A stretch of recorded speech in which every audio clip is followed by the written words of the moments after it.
An album record drifts over Earth. A space station explodes in orbit. He asks if the recording works. Major Dong Young-soo, crew member 67 of the Atalante, begins recording a message he hopes will reach Earth. He shares some very unfortunate news. He mentions the Arcadia mission, which was humanity's plan to relocate to an alien planet. Young-soo reports that the mission failed. Destruction reflects in his space miser. Humanity decided to abandon the Earth. Rockets launched toward a new home. Their destination was planet Kepler 3265b. The world was codenamed for Paradise. He explains that the Atalante was partially destroyed by an unidentified attack, leaving the hibernating crew presumed dead despite arriving at a green Arcadia. Young-soo floats helplessly among the wreckage. He hopes his voice reaches Earth and asks that people remember the lost crew of the Atalante. He wonders if any crew survived in escape pods, but questions if it matters since he will be gone soon anyway. Something strikes his reaching glocked hand. He finds his guitar in space. Young-soo reflects on how he thought he would finish his album by the time they reached Arcadia. As classic albums drift through the debris, he thinks that making music until death would have been a nice way to go. He grips the guitar neck tightly. The astronaut expresses deep personal regret. A suit alarm startles the astronaut.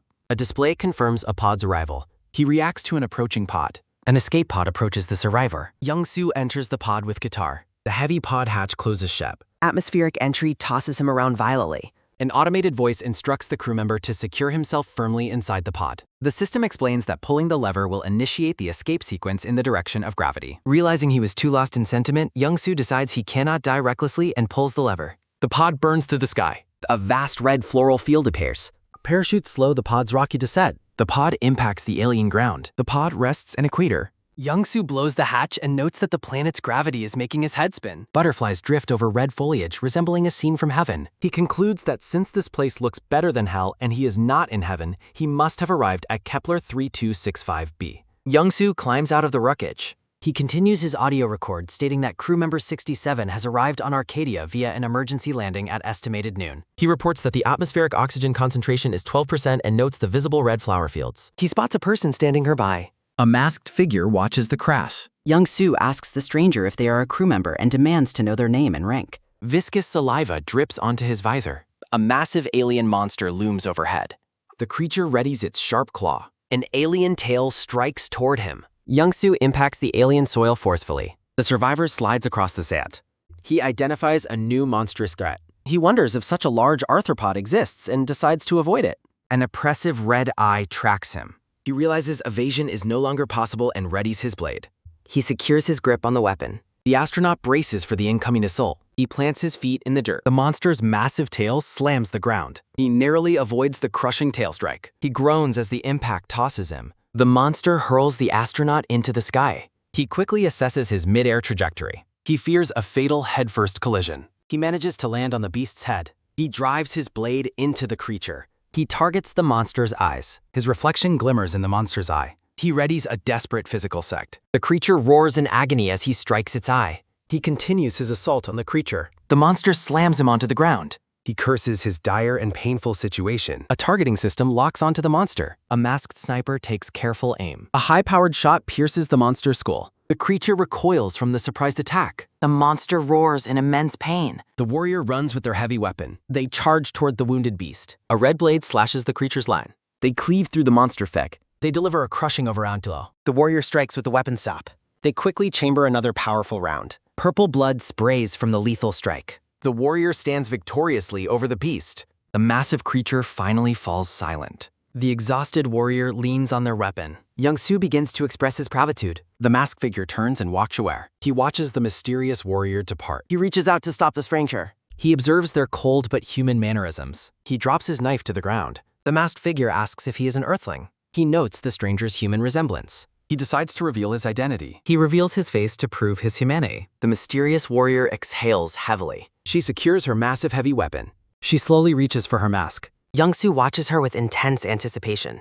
She reveals a face with blue skin.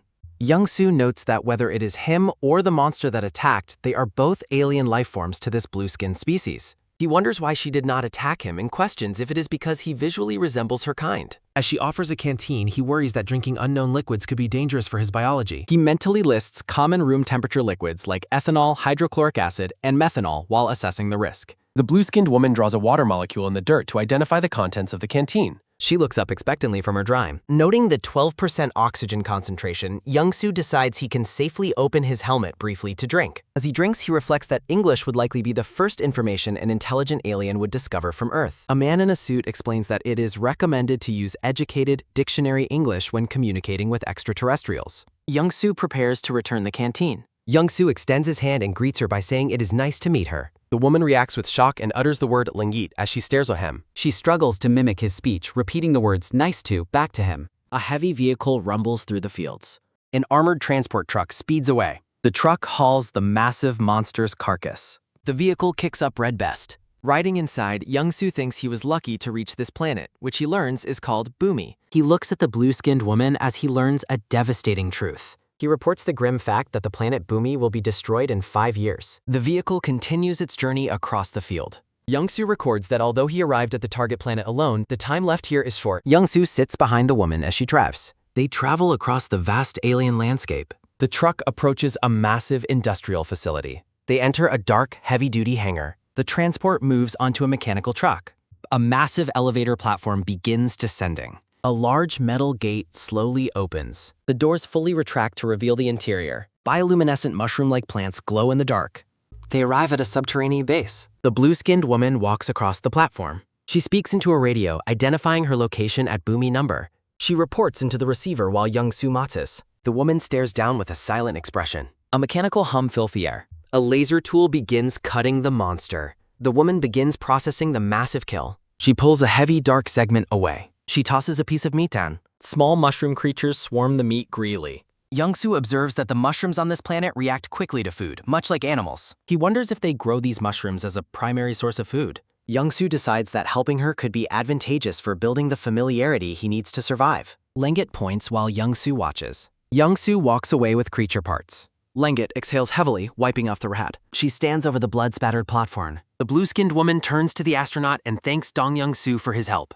They stand together in heavy founds. Young-soo looks away, thinking that they need to find some way to communicate. Lengit walks away while calling out Dong Young-soo's name in her language. Lengit stands at a control console, identifying herself as number 1 in her tongue. She continues her report as Young-soo approaches her position. She repeats her designation into the communication device. Lengit speaks into a radio as Young-soo watches her work. Several small handmade animal carvings sit on a workbench. Young-soo picks up a carving, thinking it is cute and asking Lengit if she made it herself. Lengit quickly snatches the carving from his hand. Lengit reacts with a panicked, flustered expression. Young-soo worries that she might be angry because he touched the carving. He observes her reaction and realizes she actually seems very flustered. He considers that complimenting her work could help them connect, but struggles with how to do so without words. Recalling that a smile is a universal sign of feeling good, he prepares to use his facial muscles for the first time in a long while. Young-soo produces a terrifyingly aggressive smile, which he immediately realizes is a total failure. He reflects that a thumbs up might not be understood, as it originated in Roman gladiatorial arenas. He considers that the OK sign is offensive in some cultures, but decides to try a heart gesture since it represents a heart even in ancient Chinese characters.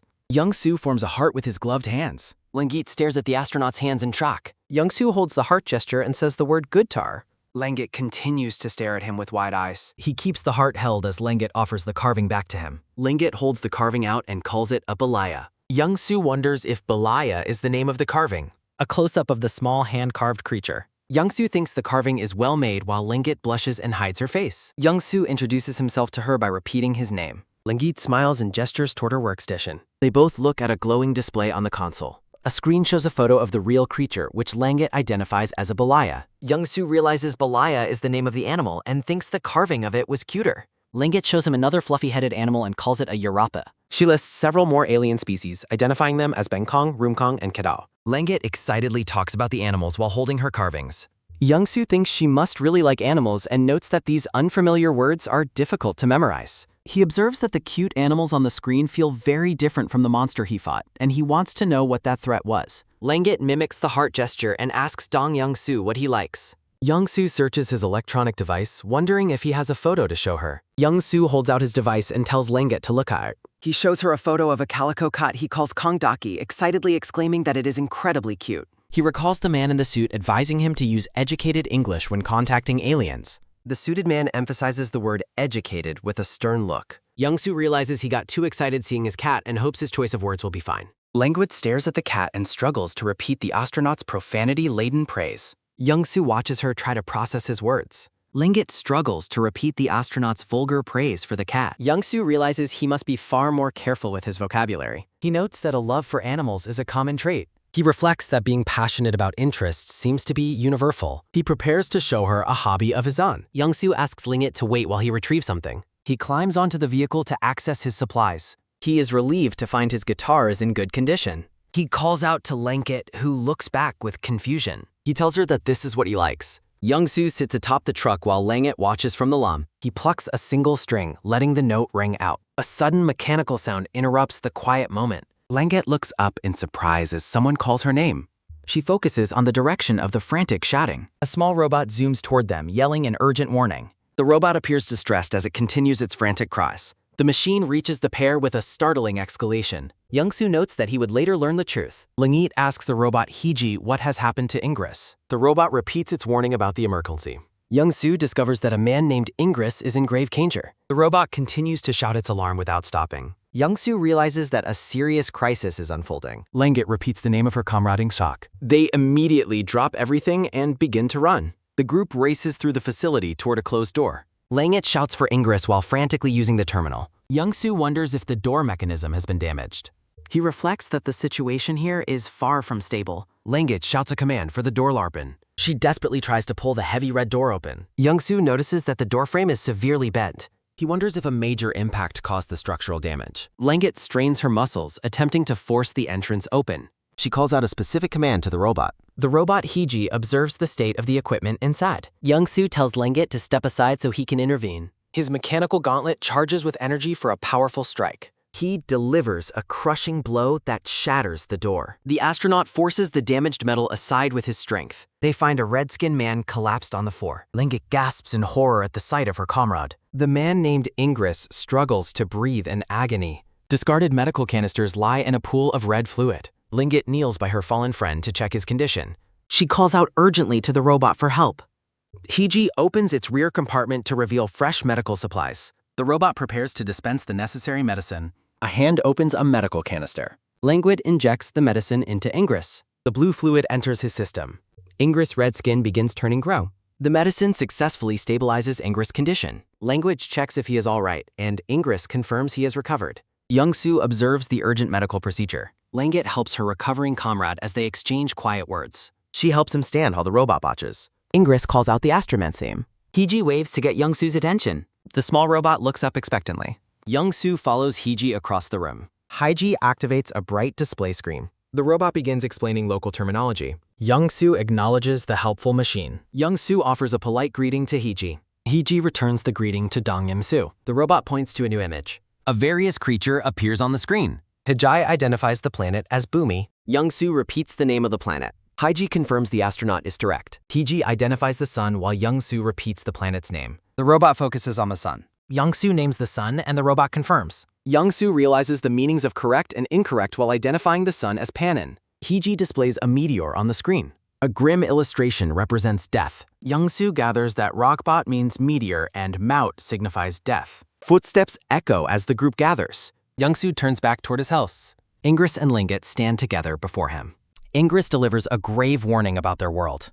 Ingress introduces himself while Young-soo states his name. As a rumbling starts, Young-soo asks what is happening, and Ingress explains a meteor fell, helping the astronaut understand their conversation. A massive explosion rocks the distance. The facility trembles under the shockwave. Ingress clarifies that the meteor has reached Booming. Ingress explains that death comes to Boomi in 5 years. Young-soo repeats the time frame in confusion. Hee-ji shows the planet orbiting the sun. The robot demonstrates the concept of time. Young-soo deduces that Bara means a year. Ingress indicates 5 fingers, confirming the 5-year countdown to death. Ingress explains that everything on the planet will perish in 5 years.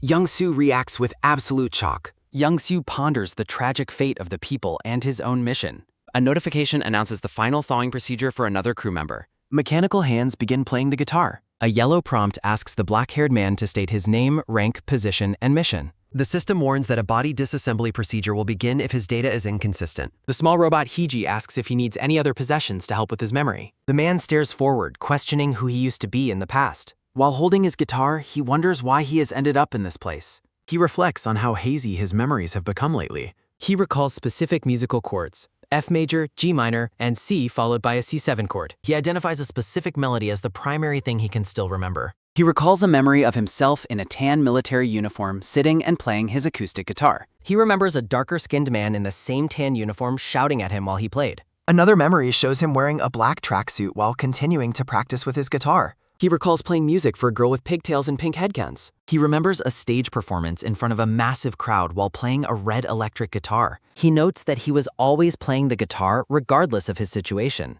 He identifies himself as Major Dong Young-soo, Maintenance Section Chief 1 of the Adelante, tasked with the Arcadia mission and crew relocation. Hee-ji acknowledges his identity and asks for his self-designated codename. The man stares ahead and clearly states his codename is Rockstar. Now, in his white spacesuit helmet, Rockstar prepares for his duties. He reaffirms his mission is to maintain the Adelante in optimal condition and protect the crew members. He reflects that he is the only safe crew member and wonders what happened to the ship. Ingress and Lingi look on as the name of the planet, Bumi, is mentioned. Young-soo remains determined, believing that his mission hasn't failed yet. Ingress delivers the grave warning that planet Bumi will be destroyed in 5 years. Young-soo processes the shocking news with a serious expression. Kneeling on the floor with Hee-ji, Young-soo states that he needs to explain a certain method. He holds several books and wonders where to begin with the periodic table and English words. Hee-ji reads a name from a notebook and says Dong Young-soo. The astronaut looks at the robot with a confused question mark over his head. Hee-ji looks up and asks if this is human rating. A textbook page shows a red apple next to the letter A. Young-soo begins the lesson by saying A for apple. He continues with the alphabet, showing B for bread and C for cat. Ingress and Lingi watch as the lesson progresses to the letters D and E. A page shows a character eating a sandwich with the phrase, I eat food. Young-soo points to the book and recites the words for eat and food. He points to himself to demonstrate the meaning of the word I. He mimics the act of chewing to explain the word eat. Young-soo holds an illustration of a sandwich to represent the word food. The astronaut looks at the robot and says he understands the situation. A page from a basic English dictionary displays various animal and object definitions. Hee-ji struggles to pronounce the word dictionary while looking at the book. The robot flips through the pages of the blue book at incredible speed. Young-soo watches in shock as the machine processes the entire book instantly. The English textbook slams shut on the floor after being fully scanned. Hee-ji announces that human grammar structure is understood and asks what Young-soo wants. Young-soo claims he knows how to destroy the meteor, but the robot tells him it is impossible and to go back. The astronaut explains that he cannot go back because his spacecraft was destroyed. Hee-ji notes that if they find the spacecraft's remains, they might be able to stop the meteor. Ingress speaks to the robot in his native language. Hee-ji translates for Young-soo, explaining that the others want him to describe his method. Young-soo holds up a science manual. He opens the green book to the chemistry chapter. The page displays the periodic table. The binder rings click lauge. Young-soo points to the manual's pages while identifying helium, lithium, and beryllium. He notes the entries for boron and carbon. He reviews the properties of hydrogen, noting it requires 2 atoms. He identifies oxygen and notes it requires 1 atom. Young-soo explains that 2 hydrogen and 1 oxygen atoms form water, which Hee-ji calls Kai, while noting that their civilizations arrange elements identically. Young-soo asks if the robot understands the following information. Hee-ji stares at the page and sounds out the word Appleson. As a diagram appears, Young-soo reflects that humanity made a discovery. Hee-ji prepares to listen to the explanation. The robot is confused by the mention of dark matter.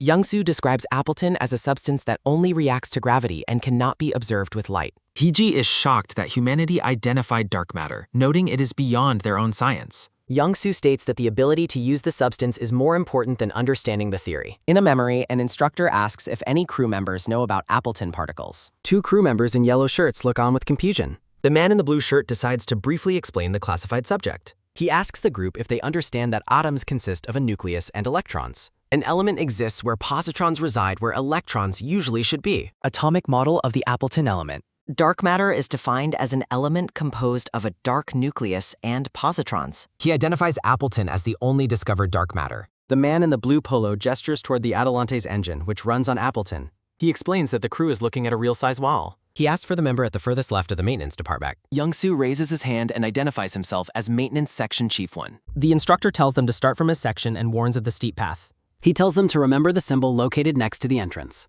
He demonstrates that hitting the logo reveals a secret compartment. He instructs them to take the manual and follow its steps. A crew member asks what specific mission is written in that manual. The instructor reveals that it contains the self-destruct sequence. The black-haired man asks why such a sequence would even exist. The instructor explains that dark matter is essentially a powerful antimatter bomb. A man in a tan suit notes that planet Arcadia is similar to Earth and may have life. Similar development processes occurred on both cans. Comparison of human and alien evolution. He explains that if the alien civilization is deemed a threat to humanity, they must act. Irreparable damage from essential explosion. Young-soo acknowledges that this was one of his missions. Hee-ji identifies the engine as an antimatter bomb while Ingress calls out to the astronaut. Ingress stands quietly in contemplation. The blue-skinned man speaks a phrase including the astronaut's name and the word Mautamara. Young-soo translates the word maut as death and questions the meaning of the suffix. He deduces that the phrase means to come. Ingress asks the robot what its trust will be. Young-soo delivers a firm, final refusal. Young-soo firmly decides to make a trice. The astronaut begins to state his full identity. He declares his intent to find the engine. Ingress asks why he shared such critical information with them. Young-soo explains that transparency is necessary to build trust. He expresses his desire to utilize human power. He reveals his ultimate goal is saving Boomy. Young-soo offers a handshake as a gesture of partnership. Lingit remains silent, processing his sudden proposal. Languit accepts his hand, sealing their new pact. She looks at him with newfound resolve. Young-soo meets her gaze with steady determination. Ingress joins the handshake, confirming their alliance. Even advanced robots need help with Earth's spicy vocabulary. Young-soo explains the word as an emotional exclamation. The robot pauses to process the new data. Hee-ji repeats the explanation and agrees to proceed. Young-soo confirms his readiness to start the mission. They unite their hands to begin their work. An instructor explains the vast time dilation involved. She warns of potential dire outcomes on Earth. She describes the possible loss of human advancement. Young-soo listens to the plans for their arrival. The students are told to prioritize Earth contact. She introduces the manual for deep space messaging. Young-soo records his progress 10 days after landing. He describes his current living situation in the Boker. He reports on the status of his suit modifications. He demonstrates how the suit can be adjusted. Ingress assists him in assembling the heavy deer. Hee-ji lists the specific suit parts requiring repair. Young-soo questions the necessity of the breathing equipment. Hee-ji suggests a respirator to facilitate weapon needs. Young-soo agrees and asks Ingress about the feasibility. Ingress confirms they can perform the requested modifications. Hee-ji asks about the helmet's internal communication systems. Hee-ji proposes stripping away unneeded communication components. The robot inquires about the suit's cooling systems. Young-soo confirms the fact while suffering a headache. Hee-ji realizes there is a pressure mismatch issue. Young-soo explains the atmospheric pressure difference is double. Hee-ji notes the difficulty of immediate physical adaptation. Young-soo directs Ingress's attention to an oxygen tank. They identify a filter connected to the oxygen system. They plan to salvage parts for a makeshift respirator. He confirms the decision to use a temporary breathing aid. Young-soo notes that most suit work finishes to. Young-soo begins a rigorous training regimen to strengthen himself. He aims to counteract the muscle loss from space. He expresses concern regarding his nutritional needs during training. Young-soo laments his repetitive mushroom-based diet. He follows advice to prioritize safety over taste. He reluctantly consumes another flavorless mushroom meal. Scarcity forces all Boomians to eat the same. Nutrition concerns drive him to seek new food. Combat training becomes a necessary daily routine. Hee-ji identifies the Garita as the primary threat. Young-soo recalls his first encounter with the beasts. The robot delivers the somber news of defeat. Readiness to fight is his only option now. He seeks the most efficient killing methods. Hee-ji explains the necessity of targeting vital organs. The robot suggests disabling the creature's brain. Targeting internal organs will cause fatal blood loss. He notes their biological similarities to Earth's vertebrates. Hee-ji confirms the monsters belong to that classification. He asks for instructions on using their arsenal. Hee-ji presents the Naga as their primary weapon. The robot defines the Naga as a railgun. Young-soo tests the weight of the massive firearm. Close quarters combat is unavoidable against chargers. Languit steps forward to lead his melee training. She prepares for exertion with a specialized respirator. Physical strain causes her body temperature to spike. Distance firing versus melee combat poses a challenge. Hee-ji showcases the bladed Terra Naga variant. Languit demonstrates effective blocking against high attacks. She models the correct defensive posture for strikes. Hee-ji details exploiting the enemy's own strength. Young-soo practices transitioning between different blocking stances. Languit commands him to master the upper walk. He mirrors her stance with intense focus. A heavy training strike creates violent sparks. Exhaust vents suddenly hiss during his practice. The robot explains the weapon's realistic feedback system.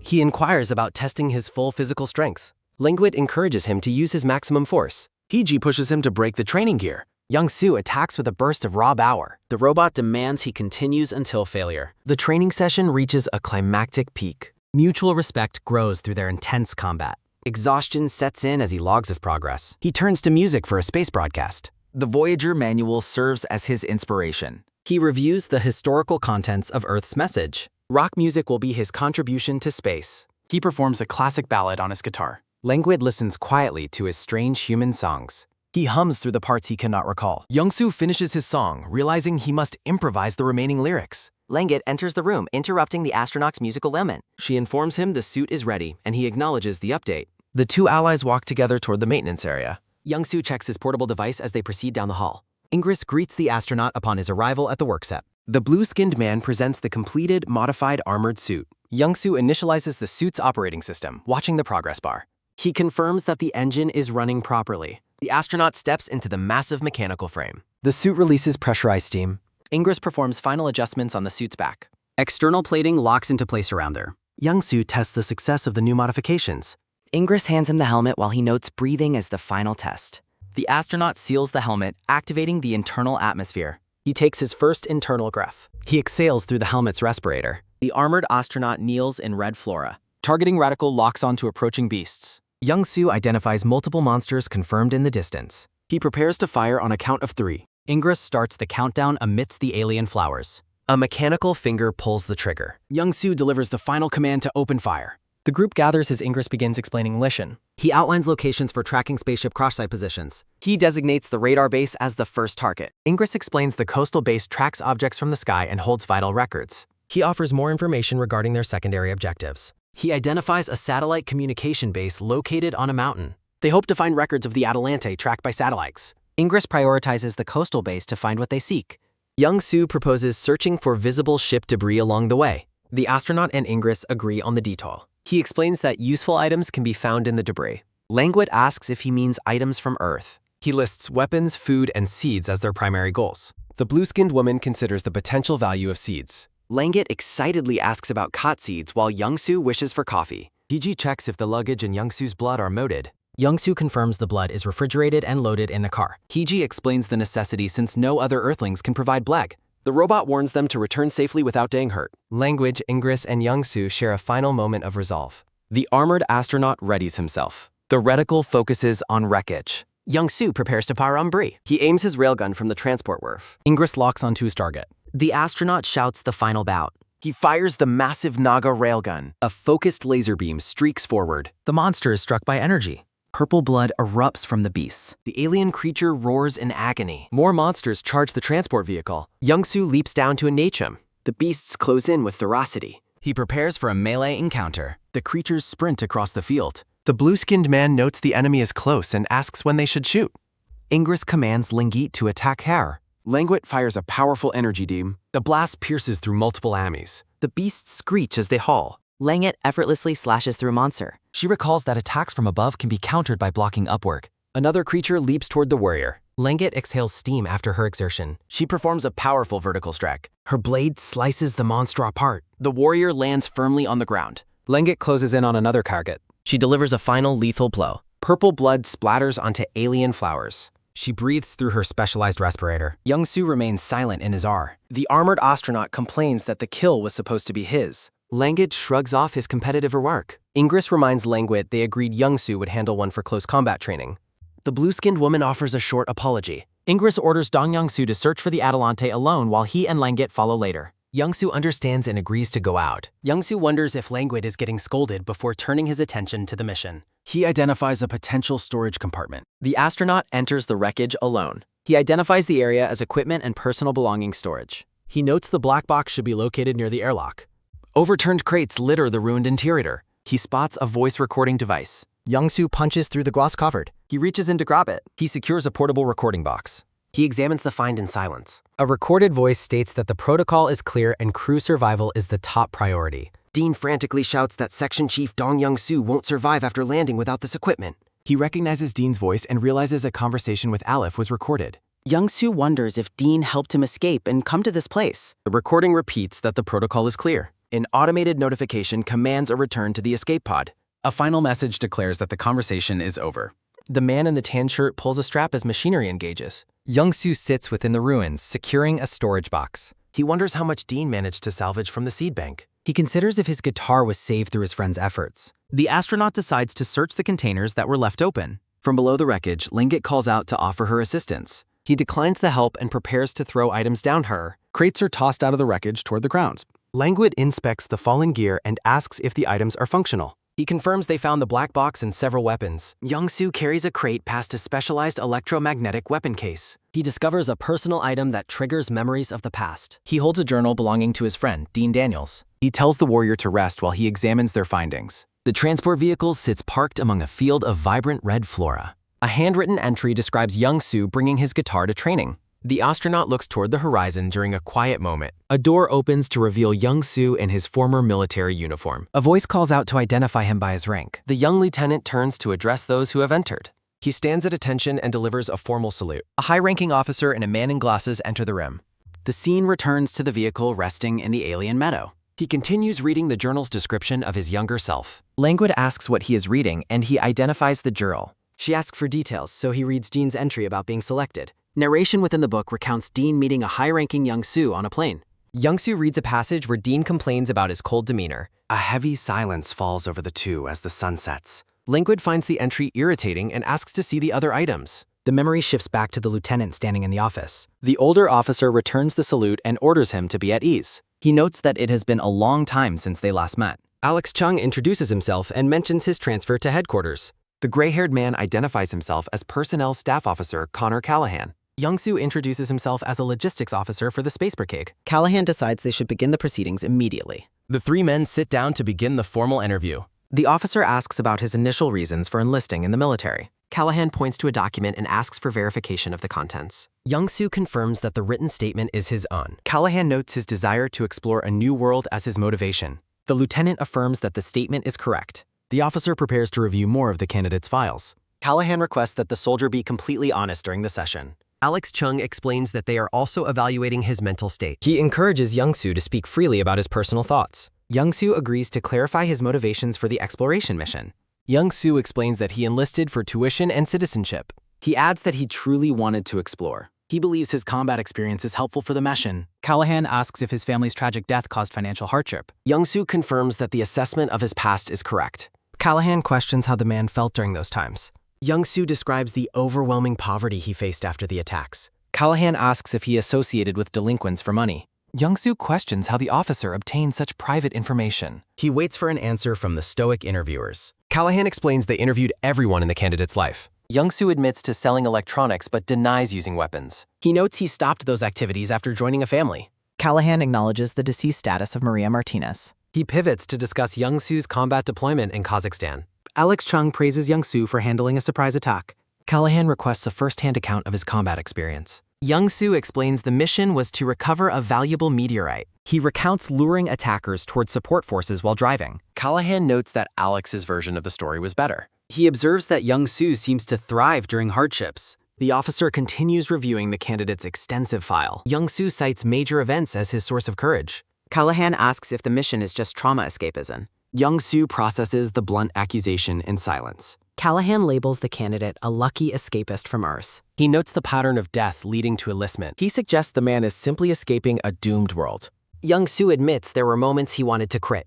Callahan offers breakdown or endurance as the only options. Young-soo acknowledges that those are his only choices. He believes that persistence eventually leads to improvement. Callahan notes Camila Martinez is his listed pension recipient. The officer studies the final page of the file. He slides the official personnel document across the table. Young-soo reads the top secret mission and deployment classification. The candidate asks if he has passed the assessment. Alex explains that intrusive questions reveal psychological strengths. The top secret document reveals the ship named Atalante. Alex identifies the project as the Arcadia mission. Young-soo is instructed to review the mission details. Callahan assigns him the position of maintenance section chief. Alex mentions he will be promoted to major soon. Callahan orders him to focus entirely on his training. Young-soo expresses surprise at being selected over experienced astronauts. Alex explains they prioritized survival skills in unfamiliar environments. Callahan gathers the folders as the meeting concludes. He orders Young-soo to follow a guide to Tansport. Alex Chung wishes the man success on his mission. Alex asks about his personal habits as they leave. Young-soo discusses his drinking and smoking habits. Personnel Officer Callahan offers a smoking break. Young-soo salutes as the interviewers depart. He is formally addressed by his rank. 2 guards offer to guide the lieutenant. Heavy boots stomp through the facility. Young-soo walks through the snow toward height. The armed guard observes the young soldier. A pack of cigarettes is presented. Young-soo politely declines the offered cigarette. The guard shares the personnel officer's message. He relays a grim warning about smoking. Young-soo studies the cigarette pack's warning. A lighter's flame flickers in the cold. He exhales smoke into the snowy air. He notes the unseasonable cold for July. Security escorts Young-soo toward his transport. The aircraft's boarding stairs are lowered. Young-soo boards the plane for his Western. He looks toward his new future. A guitar case occupies a passenger seat. A voice welcomes the musician aboard. Young-soo questions the unexpected greeting. Dean Daniels introduces himself as the deputy. Young-soo realizes Dean is now his subordinate. He ponders how to respond to Dean. The crew gathers for a formal briefing. Dean reacts with shock at seeing Young-soo. Young-soo appears as the new section chief. His promotion to major is visually highlighted. Dean recognizes his superior's rapid promotion. Snow falls on a patch of grass. A giraffe grazes in the snowy silence. Wildlife wanders amidst a scene of death. Desolation grips the snowy urban landscape. The animal continues grazing in the ruin. Multiple rockets await launch on the coast. Young-soo carries his belongings through all. He drops his cargo onto the table. Dean formally acknowledges his section chief. Young-soo assumes command of his maintenance section. He orders the soldiers to sit down. He instructs those seated to raise hands. He explains the protocol for the count. The soldiers begin their numerical roll call. Dean identifies himself and begins the count. Dean remembers their meeting on the plane. Young-soo tasks Dean with distributing the folders. Dean complies and hands out the documents. The numerical count reaches its final solter. Dean notes that the total crew count is 32, and Young-soo thanks him for the help. Young-soo briefs the group on the Arcadia mission and the upcoming training schedule. He explains the training lasts a year and warns that failures or quitters will be dismissed. Young-soo notes that this joint operation classifies all shared information as top secret. He warns that the CIA will investigate if any information is leaked. Dean reacts to the strict briefing. Young-soo reminds them that the mission exists because Earth collapsed from climate crisis. He announces a physical examination for the next morning. Candidates are instructed to fast after 9 o'clock for their endoscopy. Young-soo states that the main training begins the day after tomorrow. Dean explains that the first phase is physical conditioning. The goal is developing a body capable of hibernation. A manual details essential resistance training movements. Training focuses on increasing muscle mass. An illustration demonstrates proper squatting technique. Objectives include becoming healthy yet overweight. Young-soo encourages Dean to complete one more repetition. Young-soo finishes and suggests moving to class. Dean insists there is one set left. Young-soo questions if they already finished 10. Dean clarifies that the section chief still has one set left. Dean refuses to let him skip legs. Young-soo shifts the focus toward understanding the Adelante. Theory classes are scheduled to be held first. Young-soo struggles through a post-class exam. Young-soo stares intensely at the exam paper. Dean focuses on his exam paper. Young-soo whispers to ask for the answer. Young-soo signals an answer with its hand. Young-soo's signal leaves Dean feeling confused. The instructor stands behind the cheating candidate. Young-soo transitions the briefing to practical training. Practical training occurs on a full-scale model. Crew members receive scientific missions based on hibernation cycles. Trainings prepare them for planet arrival. The crew reviews their mission materials. The group practices terraforming by Broenfrops. Dean excitedly shows off a bumper crop. Young-soo complains about the labor of harvesting. Young-soo asks about coffee, and Dean jokes about Starbucks. Young-soo explains the purpose of the spacesuits. He notes standard shielding and temperature maintenance. The suit features an advanced exoskeleton system. Young-soo explains the power suit technology. Combat training prepares them for alien life. Young-soo shares a pot with Dean. Young-soo asks if mortars could skip training. Dean asks about loading explosives aboard. Callahan asks for the name of the trainee who mentioned mortars, and the candidate identifies himself as Major Dong Young-soo. Callahan deducts points for the candidate's call that. The gray-haired instructor suggests that even a famous space dog would have better cosmic intuition than the candidate. Young-soo asks for clarification regarding the specific name mentioned by the instructor. Dean identifies the Soviet canine that once traveled into space while his fellow trainees sighs. Dean expresses genuine concern regarding the section chief's current training scores. Dean offers to conduct extra study sessions with Young-soo after their daily training. Young-soo announces the beginning of the highly anticipated hibernation training phase. Candidates are required to sign separate consent forms due to the high-risk nature of the training. Young-soo explains that the training cycle repeats continuously while snapping his fingers to emphasize the point. A specialized maintenance robot is introduced to follow and monitor the crew members. The yellow and gray robotic assistant is officially designated as Aleph version 1. Young-soo notes that the AI will provide essential assistance for missions inside and outside the spacecraft. Young-soo concludes his announcements and begins distributing mission-restricted smartphones to the candidates. Ryan Curtis approaches the desk to receive his personal communication device. Dean offers to verify the names on the distribution list to help the section chief. A candidate introduced as Chase Bennington steps forward to identify himself. Young-soo and Dean officially welcome the Navy personnel into their specific section. The blonde-haired Jocelyn Yeats asks the section chief for directions to the cafeteria. Aleph offers to lead the way while Young-soo instructs the trainee to follow the robot. Jocelyn follows the guide out of the classroom to locate the facility's dining area. Dean apologizes for his failure to recognize his superior officer during their initial meeting. Young-soo dismisses the concern and offers a reassuring word to his subordinate. A hand is extended to finalize their newfound professional alliance. Dean vows to provide unwavering support to his section chief until the mission's conclusion. Young-soo accepts the sincere commitment with a calm and appreciative smile. The two men finalize their agreement with a firm handshake and a promise to succeed. A robotic hand turns the pages of an old diary recounting early training memories. A lone figure in a white spacesuit reflects on a promise kept under a foreign sky. A voice questions why the young blue-skinned woman is sleeping in such an exposed location. Ingress instructs the woman to seek warmth inside their parked transport vehicle. The blue-skinned woman awakens slowly and acknowledges the instruction to move inside. Ingress asks about any unusual activity while Young-soo reports that the area remains quiet. Ingress prepares to rest while Young-soo agrees to take a turn at resting as well. Lenggit bids Young-soo a peaceful night's rest from inside the transport rover. Dean's final reflections highlight the gratitude he felt for his friendship with the man he called Rockstar. Young-soo sits in somber silence while reflecting on his deceased friend's final rest. Young-soo reaches out with a determined gaze amidst a backdrop of flickering embers. A small robotic assistant initiates a crew-wide communication through a telephone. The robot announces the start of a new morning and checks the status of the crew. Lenggit reports that she is already awake after completing her night watch duty. The girl offers to check if the rest of the crew members have awakened yet. The robot inquires about the identity of the person who just spoke into the comms. Ingress identifies himself as he stands by the open ramp of the transport vehicle. The robot observes that only one person has yet to wake up for the day. Young-soo is startled into consciousness by the robot's aggressive morning wake-up call. Ingress is visibly shaken by the sudden and loud disturbance while Young-soo sits up. The robot transitions immediately into a mandatory morning quiz for the entire team. Language successfully translates a complex phrase regarding team discussion protocols into English. The robotic instructor confirms the accuracy of the girl's translation. Lenggit celebrates her correct answer with a quiet and satisfied giggle. Ingress attempts to translate a second phrase but is corrected by the robot with the proper term. Aleph version 1 initiates the morning briefing by calling for Dong Young-soo to begin his turn.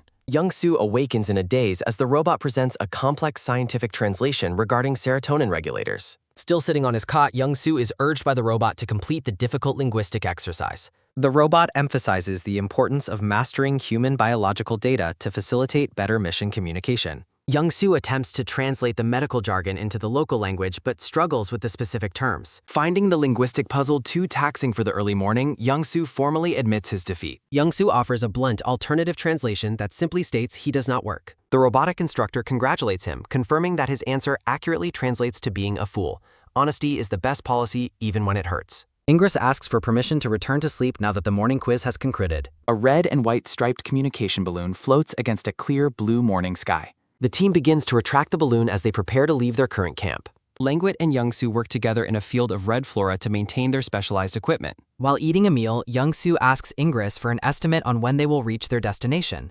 Languit pauses her maintenance work to listen to the men's conversation about their travel schedule. Languit finds Young-soo's earlier translation mishap hilarious and bursts into a fit of laughter while he remains lost in thought. Ingress estimates that the group should reach their destination by sunset later that day. Young-soo reflects silently on the robot's job regarding his intelligence while continuing to eat his meal. Ingress expresses genuine concern for the section chief's mental state while Langgit continues to laugh hysterically. A metal stake is driven into the red earth to secure the team's transport and gear. Young-soo prepares to pack the communication balloon and move out immediately to stay on schedule. Ingress gives the final command for the crew to depart and head toward their destination. Ingress maintains a focused and serious expression as he prepares to pilot the transport vehicle. The heavy-duty transport vehicle speeds across the alien landscape, leaving red petals in its wake. Langgit watches the scenery pass by from inside the vehicle with a curious and attentive gaze. The vehicle continues its journey across the vast and colorful terrain under the morning sun. Inside the cramped transport, Langgit sits pensively while Young-soo checks on their mission gear. Young-soo removes a large, sophisticated rifle from its storage rack to perform a routine inspection.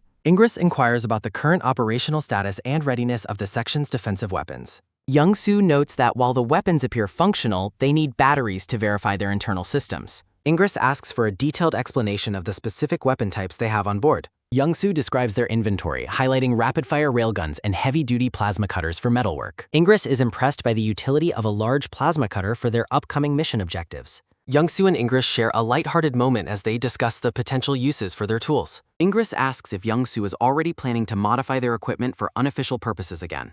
Young-soo recalls the recommendation to bring hobby items and notes his own choice was a guitar. He discovers a comic book among the crates and wonders which crew member brought it along. Young-soo asks Lenggit if she was the one who found and examined the comic book. Lenggit confirms she looked at it earlier but was unable to decipher the unfamiliar script. The comic book page features a high school drama where characters argue and exchange insults. Young-soo explains to Lenggit that the text is Japanese, a regional language from Earth. He elaborates that Earth was home to many distinct languages and cultures before the crisis. The comic depicts students happily sharing traditional snacks, creating a window into a bygone era. Confused by the concepts shown in the book, Lenggit asks for a definition of school. Young-soo explains that a school is a communal place where children gather together to learn. He asks Lenggit if the educational system on Bumi is fundamentally different from what he described. Lenggit reveals that she spent her entire life in a bunker, learning only from Ingress and Hiji. Seeing the depictions of school life in the book makes Lenggit long for such an experience. Young-soo listens with a sympathetic expression as Lenggit shares her feelings of social isolation. He feels a sense of sadness, realizing how much normal childhood experiences were lost to her. Young-soo wonders what kind of life Lenggit would have led if she had grown up on Earth. Young-soo narrates that Lenggit would have been an exceptional student under her mentors. He imagines her as a studious girl who prioritized her education over romance. He admits that she could have easily turned down a much darker path. He envisions a delinquent version of her aggressively extorting others for food. The rough, imaginary version of the girl stands defiantly near a large tire. Young-soo finds both of these hypothetical versions of the girl equally peculiar. Lenggit curiously asks Young-soo if he found his own time at school enjoyable. Young-soo confirms he attended school, though his expression remains heavy and serious. A violent memory of a man screaming in a dark alleyway flashes by. He recalls his younger self with a battered and bloodied face from a fight.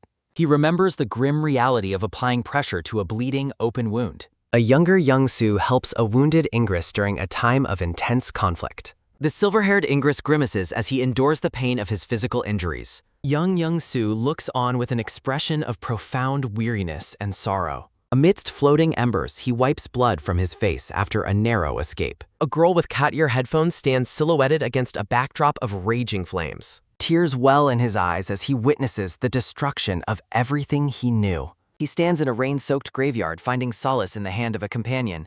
He mourns at a cemetery while wearing a shirt that honors a lost friend. Rain pours down as he reflects on the heavy toll of his past experiences. Back in the present, he provides a brief and neutral summary of his childhood.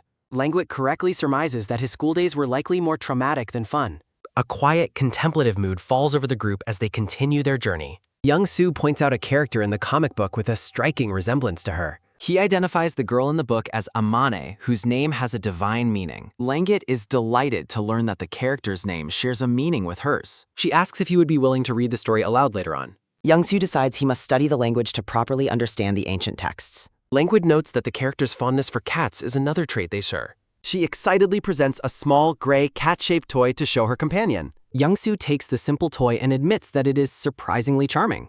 The transport vehicle travels across a vibrant red field toward a distant structure. The massive facility comes into clearer view as the sun begins to set. The crew observes the horizon as they finally arrive at their mission objective. A briefing note identifies the island as a specialized low-altitude air defense base. The imposing fortified structure stands tall above the calm waters of the coast. Young-soo notices a significant complication regarding the path ahead of them. A distant view reveals that the main bridge connecting the base is severed. The trio watches from the vehicle as they reach the edge of the water. They confirm their arrival at the island housing the Strategic Defense Facility. Young-soo stares at the wreckage of the bridge with a focused, analytical gaze.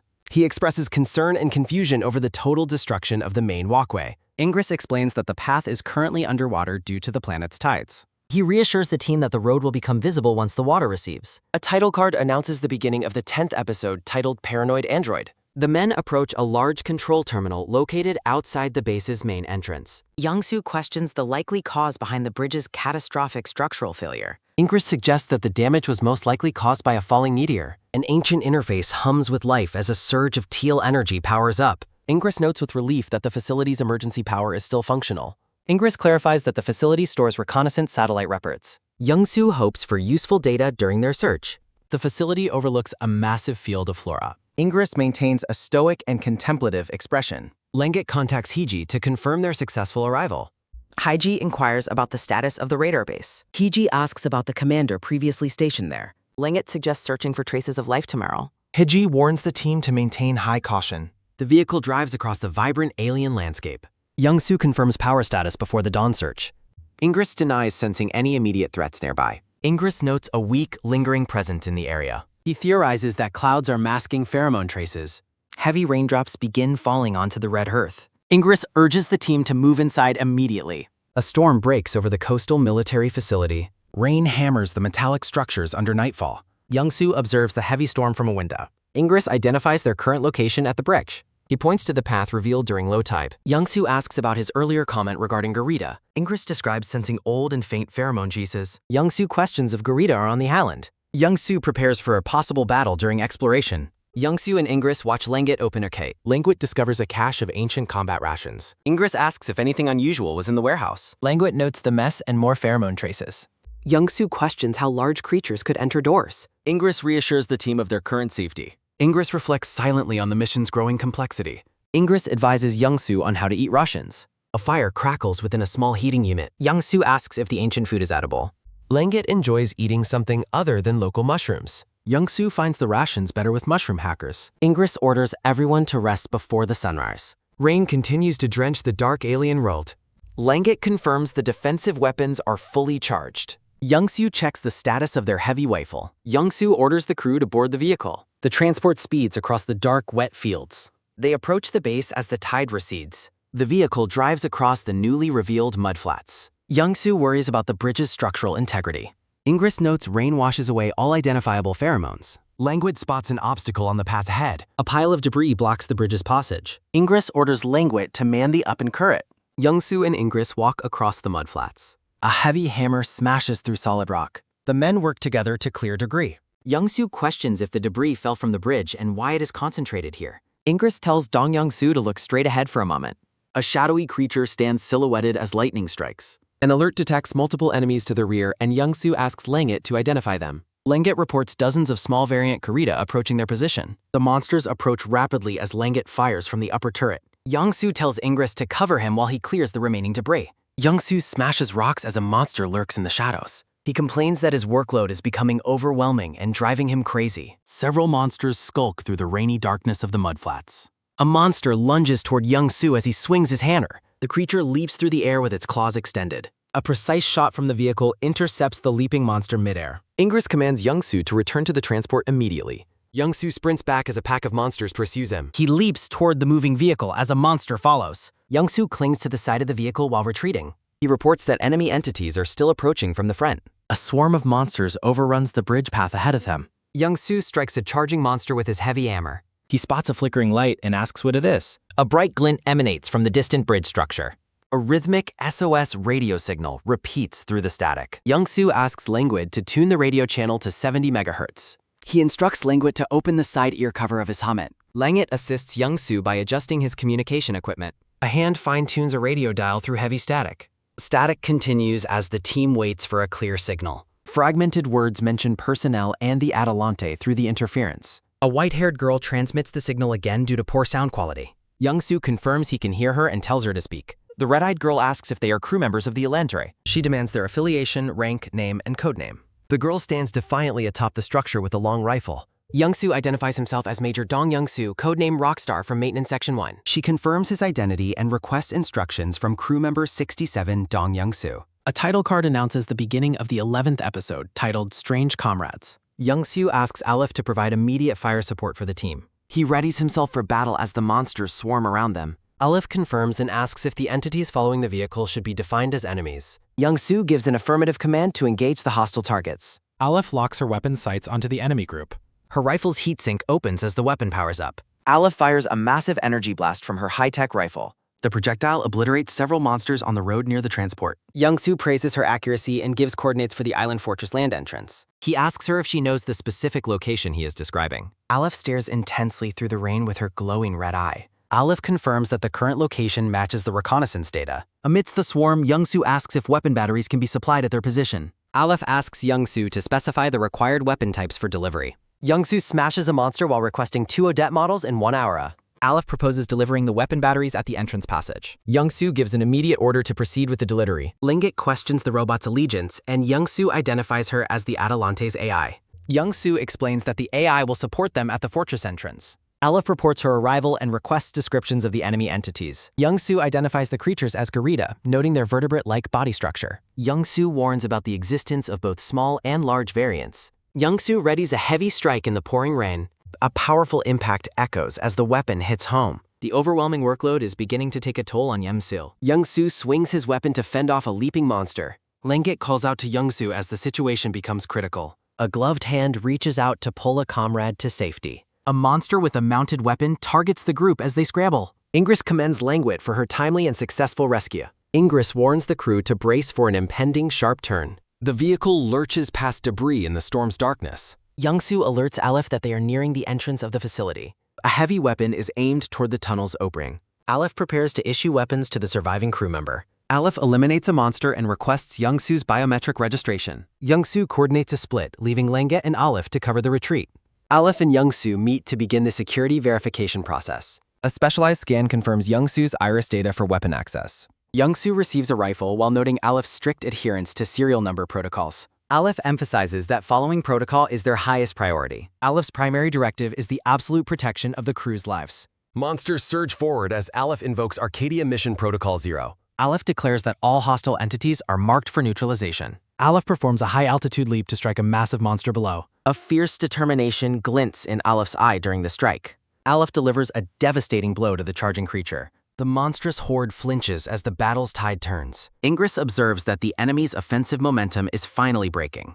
Aleph commands Young-soo to proceed with the retreat immediately. Aleph insists on staying behind until the current threat is neutralized. Young-soo urges her to avoid total annihilation and rejoin them soon. Heavy footsteps echo through the dark, rain-slicked passage. Lenggit and Ingress maintain a defensive posture inside the tunnel. Ingress calls out Young-soo's name in the shadowy environment. Young-soo emerges with the new gear, confirming Aleph's arrival is imminent. Ingress identifies the support unit as the administrator AI of the Atalante. Young-soo explains the robot's role in ensuring survival during spacecraft missions. Aleph stands silent, her frame covered in the remnants of battle. The AI stands atop the carnage, having successfully fulfilled her prop call. Aleph stands ready in the dark, monster silhouettes lingering in the background. A monster screeches and lunges toward the white-haired AI girl. Aleph cleaves through the creature with a single swift strike of her blade. She looks down as purple splatters of monster blood cover her mask. Young-soo alerts the team that something is approaching their position. The blue-skinned man in the red coat prepares to seal the facility bore. Young-soo calls out, asking if Aleph has successfully arrived at the entrance. A brilliant flash of light illuminates the tunnel as the combat ends. Aleph reports that she has successfully broken the enemy's offensive momentum. The AI girl calmly wipes the purple remnants of battle from her white mask. Young-soo commends her for the successful defense and her timely arrival. Aleph looks toward the blue-skinned strangers and asks if they are Young-soo's comrades. Young-soo introduces Lenggit and Ingress, identifying them as members of the Boomian race. Aleph's red eye glows as she requests to speak if communication is possible. Young-soo asks her what message she wishes to convey to the Boomian survivors. Ingress watches the AI with a look of intense focus and caution. Aleph suddenly levels her weapon at Ingress's throat, prompting Young-soo to order her to stop. The AI ignores the order and asks about the status of the Atalante. Young-soo reacts with shock at the AI's sudden aggressive tone. Ingress remains perfectly still as the glowing blade rests against his neck. Young-soo explains to Ingress that Aleph is an artificial intelligence robot. He tells the group that Aleph has a specific question she needs to ask. Ingress maintains his composure despite the lethal weapon pointed directly at him. Aleph turns to Young-soo and requests that he interpret her words for the Boomian. She demands to know if the Boomian species was responsible for destroying the Atalante. Young-soo calls to Ingress, but the Boomian replies that interpretation is unnecessary. Ingress frankly admits that his species was indeed responsible for the ship's destruction. Aleph warns Lenggit to remain still and avoid showing any hostility toward her. She explains that any loss of control will lead to an immediate lethal discharge. The AI coldly states that Ingress will suffer irreparable damage if he moves. Young-soo desperately orders Aleph to lower her weapon and de-escalate the situation. Ingress tells his teammates to stay calm and invites Aleph to ask her questions. Aleph questions why no attempt was made to contact the ship before attacking. Ingress clarifies they didn't order the strike, but notes it might have been other Boomians. He confirms it, adding it might have been an autonomous satellite's decision. Ingress looks down solemnly as he reflects on the fractured state of his world. Aleph asks if he currently has any way to interact with other Boomian factions. She emphasizes that an unprovoked attack on an alien vessel is a catastrophic event. Ingress explains that seeking communication with other groups now is essentially a death sentence. Young-soo looks on, realizing the political situation on the planet is incredibly dire. Ingress recalls a time when the monsters were merely considered savage wild animals. He notes that the constant monster attacks actually provided a strange benefit. A flashback shows Knight striking down a creature during a past battle. The necessity of fighting the creatures led to the creation of the Chorak. He explains that the Boomians pushed for rapid technological growth to ensure survival, A warrior raises a weapon in triumph against the sky in the distant past. They eventually discovered that the monsters were arriving on the planet via meteors. The realization dawned that the creatures were actually invaders from the stars. A monster scavenges near a rocky outcrop as the planet's history unfolds. This discovery forced the shocked world to create a system for planetary cooperation. A pulsating bioorganic brain is wired into a cold clinical control chamber. Flashbacks reveal a time when orbital defense systems easily neutralize small meteors. The mood shifts to panic as Boomian scientists detect a planet-killing supermassive meteor. Monitoring stations track the massive rocky invader closing in on their homeworld. A Boomian leader addresses a sea of citizens, proposing a desperate migration mission. He delivers the heavy announcement that they must leave their dying planet behind. Tension rises among the ranks of the armored knights standing in formation. High-ranking officials prioritize themselves for the exodus, leaving the common people behind. Violent betrayal erupts as those left to die turn their blades on the elite. Civil war fractures the Boomian civilization in the shadow of impending doom. A once proud society descends into chaos as the masses witness the collapse of order. Loyal warriors find themselves trapped in a bloody conflict they cannot hope to win. Even those who remained faithful are cornered by the overwhelming surge of the rebellion. A skilled knight is ruthlessly struck down amidst the raging fires of revolution. The fallen defender collapses as the executioners prepare to finish the job. Life fades from her eyes as the cold steel of a blade looms overhead. A grieving father clings to his infant child, desperate to find a path to safety. He holds the small life close, vowing to protect the last piece of his world. The blue-skinned baby wails, oblivious to the tragic end of her civilization's golden age. In the present, Ingress reflects on the desperate measures he took just to stay alive. Aleph questions Ingress on why he decided to accept the human's help. Ingress explains that the newcomer represents their best chance to destroy the meteor. He believes that the human pilot is the only hope left for his people. Aleph asks Young-Soo if he truly believes the Boomians are being honest. Young-Soo confirms his trust is based on their behavior and intentions. Aleph argues that such qualitative data is an unreliable basis for security. Young-Soo points out that total isolation would have led to a dead end. He asks her to consider the impossibility of succeeding without any allies. He warns of the certain doom awaiting those who refuse to cooperate. Young-Soo emphasizes that great tasks require trust before they can even begin. The AI processes his logic and finally accepts his decision to move forward. Ingress clarifies that the AI's hostility was merely a mandated security verification procedure. Aleph stands down, formally reclassifying the Boomian survivors as non-hostile entities. A palpable sense of relief washes over Ingress as the lethal threat is neutralized. Aleph shifts focus back to their objective, asking Young-Soo to clarify their current mission. Young-Soo explains his plan to use the base's satellites to locate their crashed ship. Aleph warns that rising tides will soon draw more monsters toward their position. Young-Soo acknowledges the danger and orders the team to move out immediately. Ingress and Languet ready their heavy energy weapons as they prepare to breach the facility. The strange comrades stand united, ready to fight their way through the dark corridors. Ingress directs the group toward the command center located deep within the central tower. Young-Soo's heightened senses detect the lingering scent of predators nearby. A small, multi-legged monster lurks in the shadows, waiting for its chance to strike.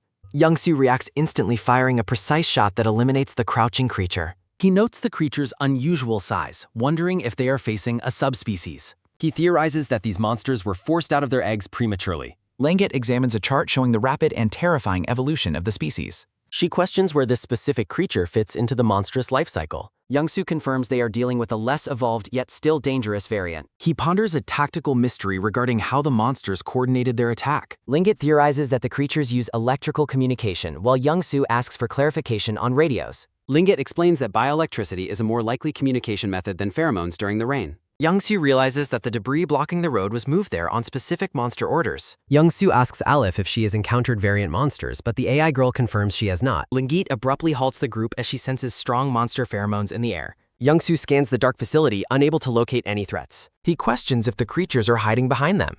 A massive monster drops from the ceiling with a piercing screech. The creature slams into Young-Soo, pinning him to the floor. Young-Soo struggles back the monster's snapping jaws. He grunts in frustration while trapped under the beast. A desperate struggle ensues as he keeps the claws away. Young-Soo calls out to check if his teammates are safe. He orders everyone to take cover against the wall. Young-Soo opens fire while the team scrambles for safety. Languet delivers a powerful strike to the creature's hide.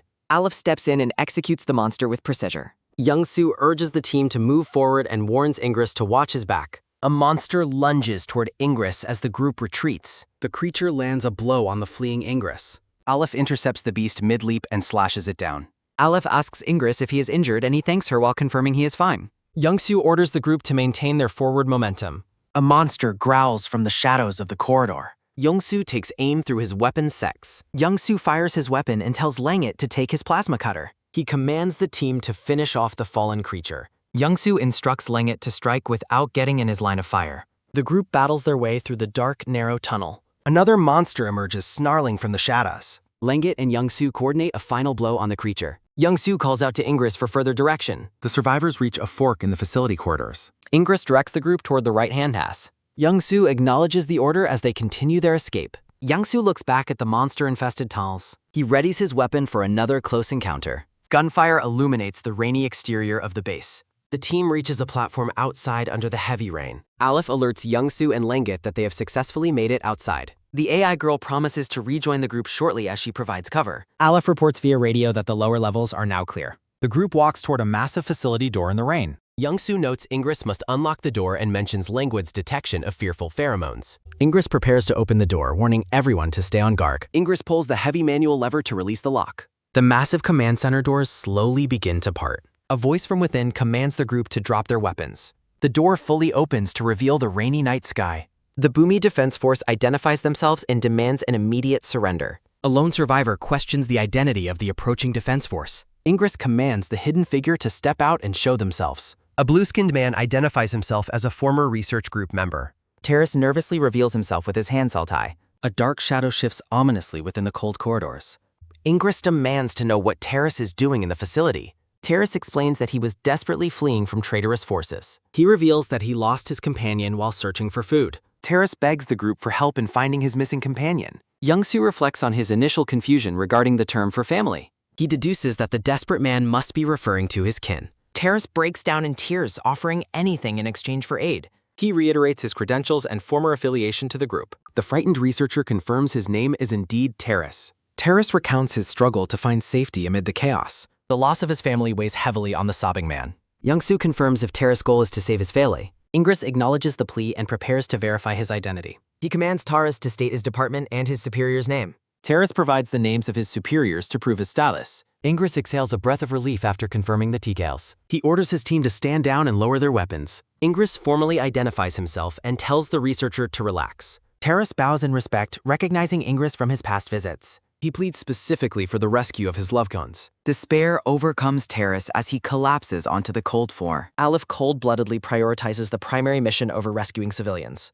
Young-soo explains Aleph's alien nature and her planetary mission to Taurus. Young-soo asks if the fallen propulsion unit belongs to his group. He demands more details about the crashed equipment's pans. Terrace describes a white satellite bearing the distinctive Atalante logo. He realizes he knows exactly where the vessel is located. Terrace offers to guide them to the crash site for help.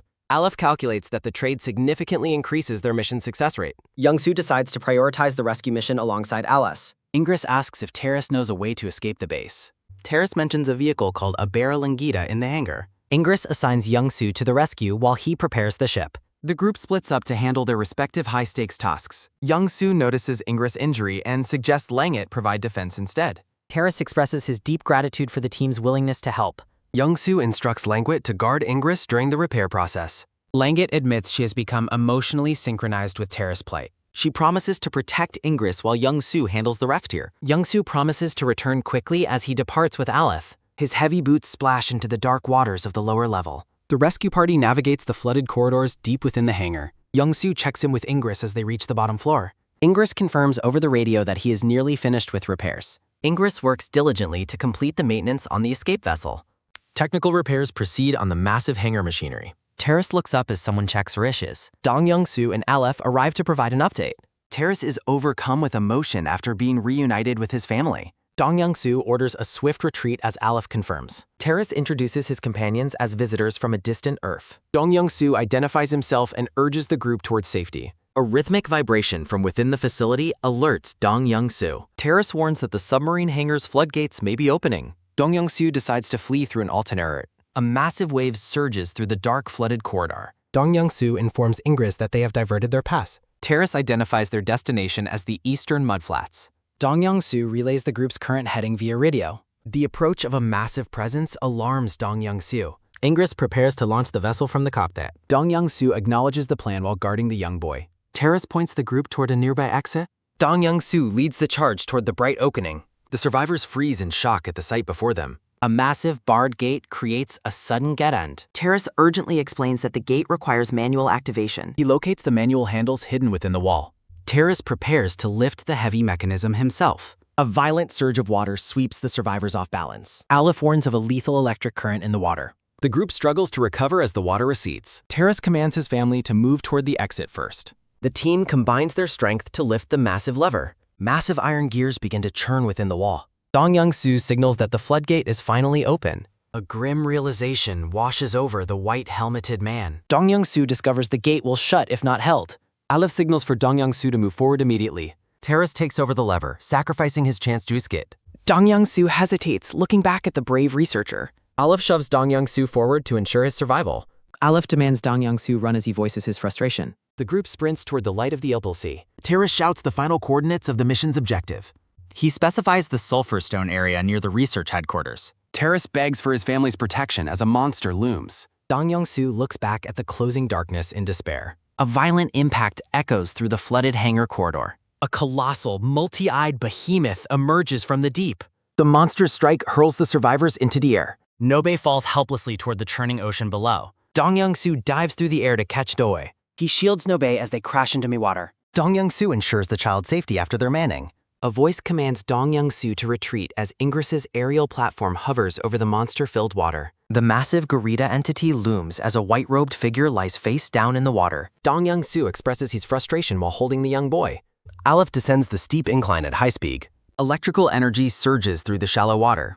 Aleph is dwarfed by the massive electrified Garita entity. A massive electrical discharge repels the spear wielder.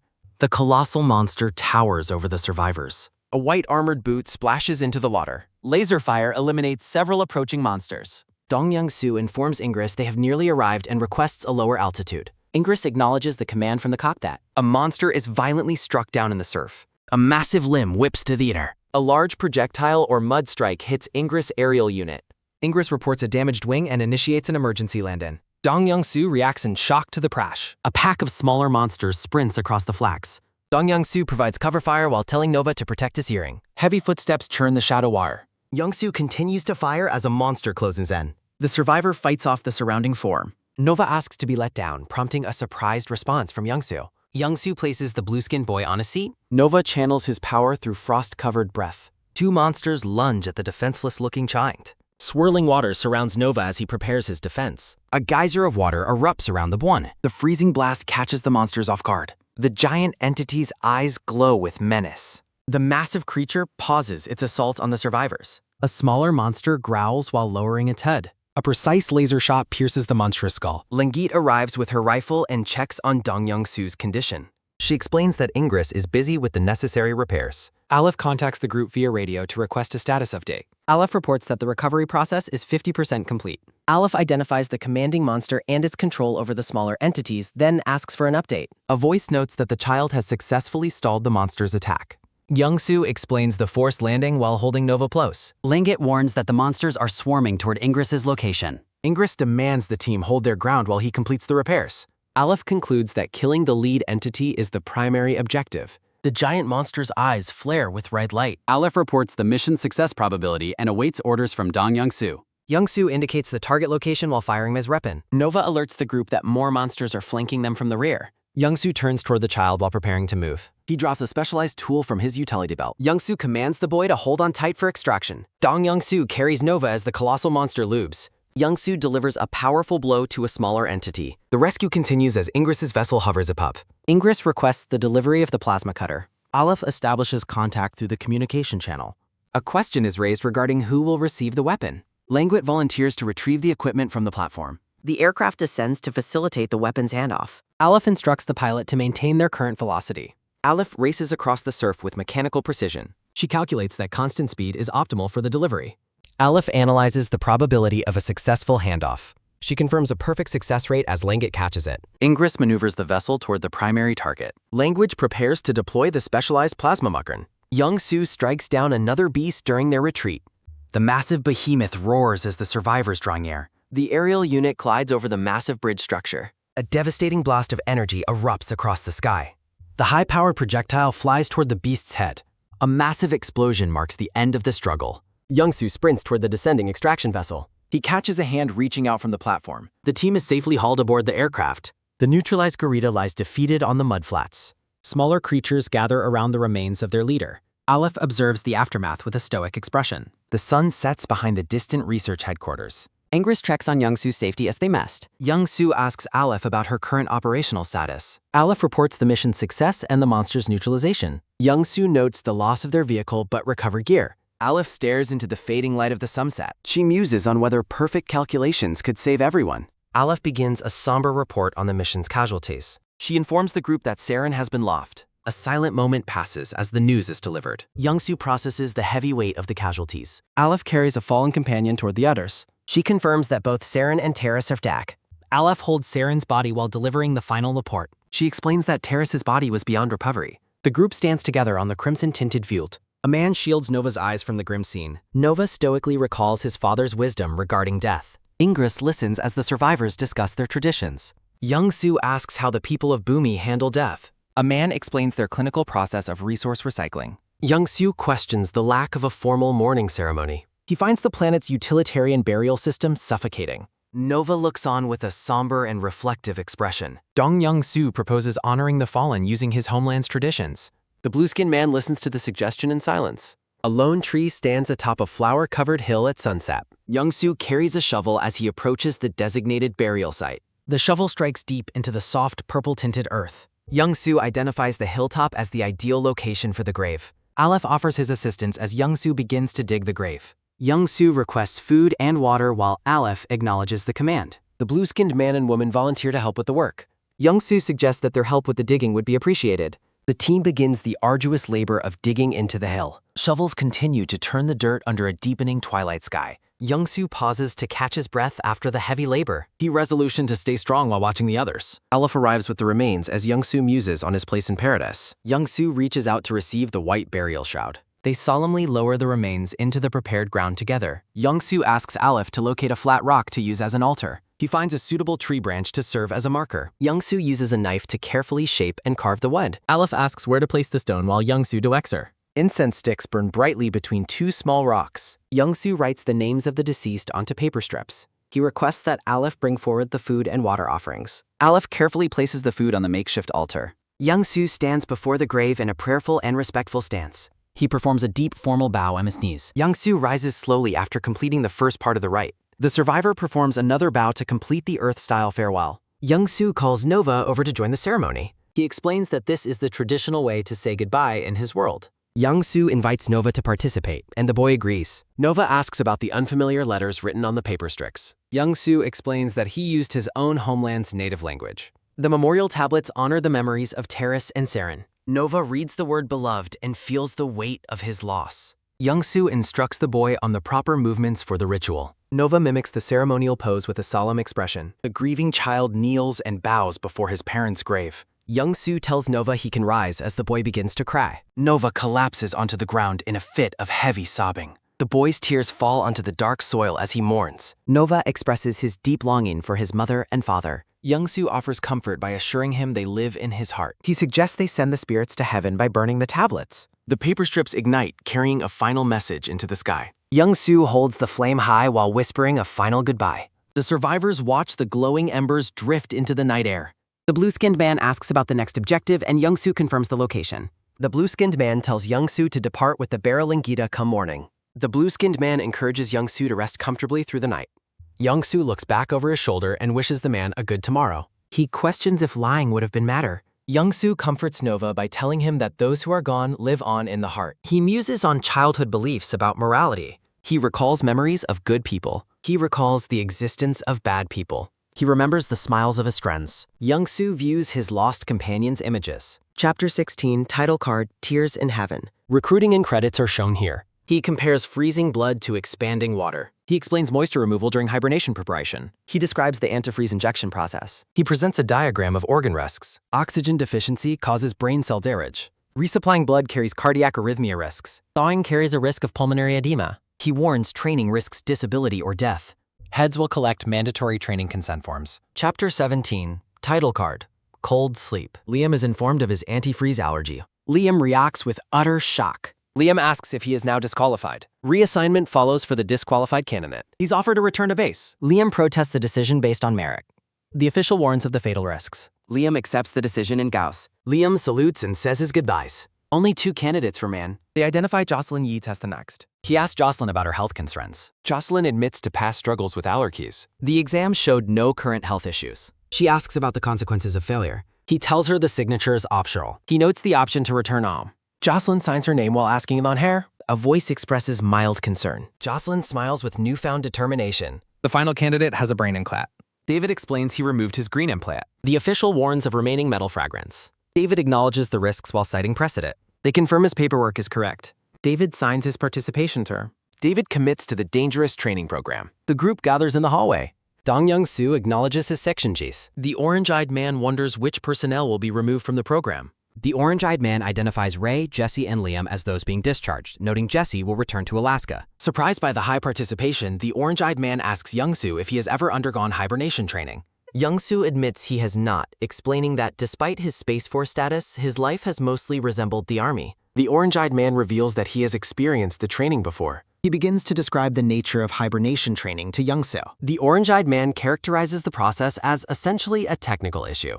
Young-soo pats his companion's shoulder, expressing his hope that the training proceeds without any accidents. The two men walk together through the sterile facility hallway. Young-soo leads a group of robed candidates toward their objective. The group arrives at the massive hangar containing the hibernation pods. An official commands all personnel to enter their assigned hibernation chambers. Engineers prepare the candidates, announcing that anesthesia will begin as soon as everyone is ready. The maintenance crew confirms that the first 2 chambers are ready for operation. With the maintenance section fully prepared, the officials announce the beginning of the anesthesia process. A heavy slumber descends as the hibernation cycle is initiated. Young-soo reflects on the horror of hibernation, where even the most terrifying nightmares cannot be escaped by waking up. In a dark dream, masked figures stand over a fallen man in a suit. Young-soo walks past the grim scene, unable to intervene in his own memory. A lone car erupts in a violent inferno within the void. Young-soo stands before a gallery of floating screens displaying fragments of his past. He stops to face a full-length mirror standing amidst the flames. A gentle hand suddenly reaches out to touch Young-soo's shoulder. The girl with cat ear headphones appears behind him, a haunting presence in the dream. The memory begins to shatter and burn away as the dream destabilizes. Young-soo gasps for air as his consciousness returns in a medical gay. A doctor observes him and announces that Young-soo has successfully recovered consciousness. Still dazed, Young-soo asks if the other members of his team are safe. A young candidate nearby cheerfully holds up a peace sign, confirming his body is alive. Another survivor notes that while 2 weeks have passed, it only felt like a short nap. Young-soo breathes a sigh of relief through his oxygen mask, thankful for their survival. He offers a weary, bittersweet smile while resting in his bed. A sudden, sharp realization or memory flashes through his mind. Chaos erupts in the ward as a nearby candidate suddenly collapses onto the floor. Doctors rush to the scene, shouting that a crew member has collapsed and ordering immediate monitoring of his vitals. Young-soo realizes the truth of his current situation. He acknowledges that he is now on planet Boomy and that his current surroundings are merely a nightmare. He muses that perhaps the previous day's battle was simply too exhausting for his mind to handle. Young-soo stares at a dark silhouette standing before his hospital bed.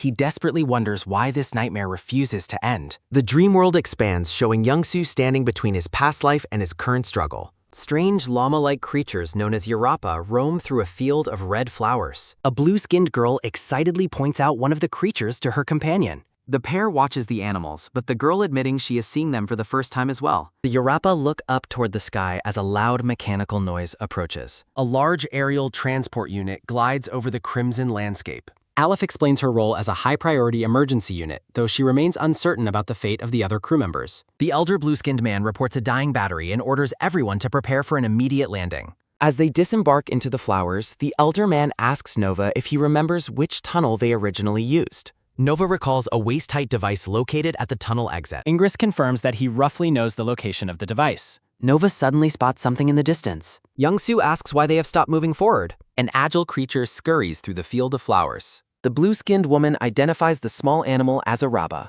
She asks Nova if he thinks the creature is prey. She excitedly offers to catch the creature for Nova. She explains that she must catch it for them to eat. The woman lunges forward to capture the creature. She notes the creature's surprising agility as it escapes. Ingress suggests that they spend the night in a nearby cave. Young-soo tries to spark a fire with stones. Young-soo struggles with the fire while the woman returns.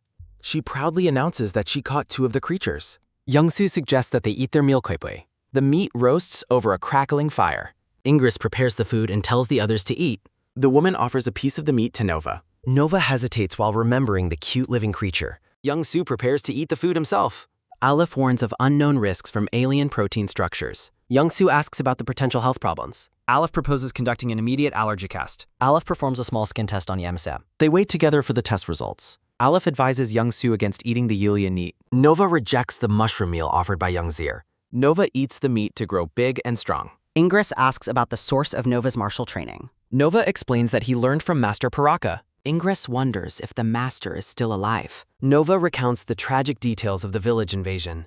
Ingress reacts with a sullen look. Young-soo reflects on how their worries never end. Young-soo wishes he had brought a guitar along. He asks Aleph about the plasmacrinous condition. Aleph reports that the magnetic field device is operational. Young-soo suggests making sound with the device.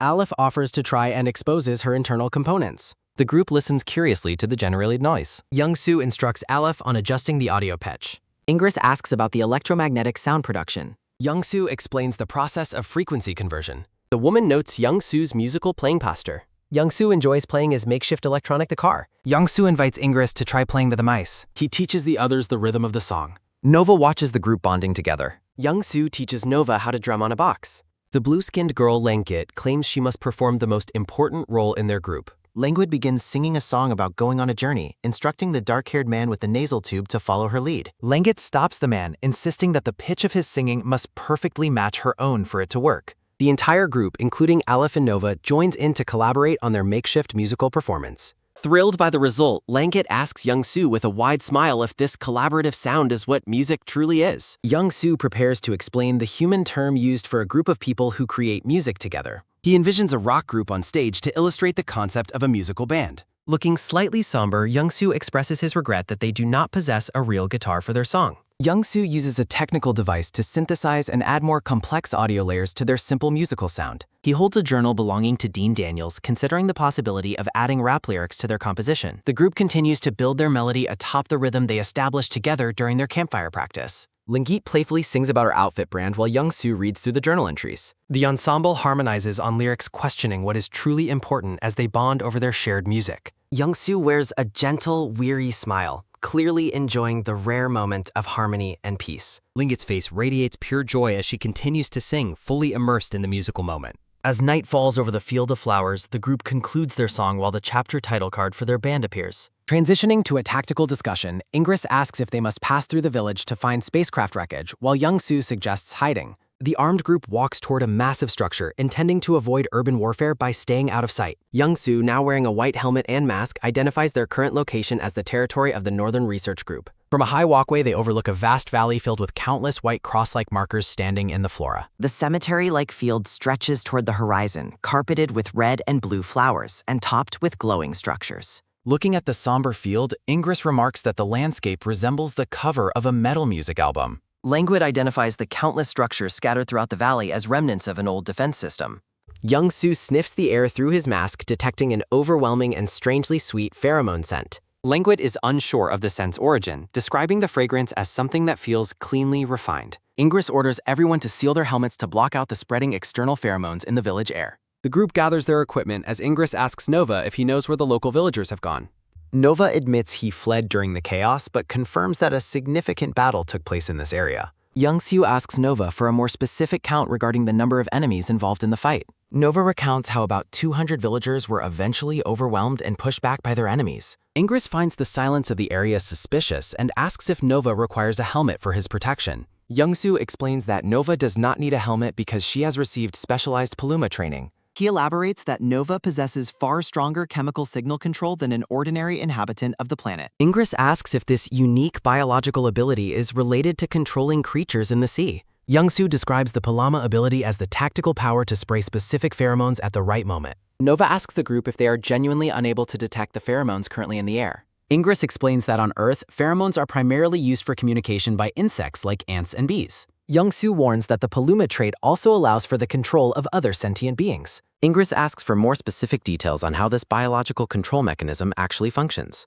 Young-soo explains that pheromone signals are used to command a group to either attack or stop their actions. A diagram of a man with split-colored skin illustrates how powerful pheromones can force an entire group's emotions to synchronize. He clarifies that once exposed to these signals, the victims will act in total unison according to the command. Ingress acknowledges that the Paluma ability is a truly dangerous and lethal talent to encounter. Young-soo notes that their current helmets effectively filter the external air, keeping them safe from the signals. Nova explains that Paluma individuals can be visually identified by their unique hair color. Ingress confirms he is not a Paluma, and Young-soo asks him to clarify his history with the ability. Ingress denies having any Paluma talent, explaining his knowledge comes from seeing the horrifying power used by past colleagues. Alef's mechanical motion sensor suddenly activates, alerting the group to movement in their immediate vicinity. Alef pinpoints a human-sized target directly ahead of them at the 12 o'clock position. The group takes a defensive position on the white ramp as an urgent order to retreat is given. Young-soo asks Alef if she can pinpoint the target's exact location. Alef reports detecting movement coming from above to Dam Young-soo. Young-soo looks up and questions if the attacker is above. Young-soo quickly reacts to the danger. The attacker swings his blade. Young-soo narrowly evades the strike. Young-soo fires at the attacker. The shot cracks the mask. Young-soo kicks the opponent back. The broken mask reveals identity. Nova recognizes the attacker and asks if it could be his master. The attacker breathes heavily now. Young-soo stares and questions if the attacker is Garaka. Nova screams for his master to stop. Confused by the identity, Young-soo asks about the master while aiming. The attacker dodges the projectile. He slides across the ground. He prepares for another attack. A close-up of his foot. He lunges forward with forward. He strikes Young-soo from behind. A wide swing misses target. The blade damages Young-soo's helmet.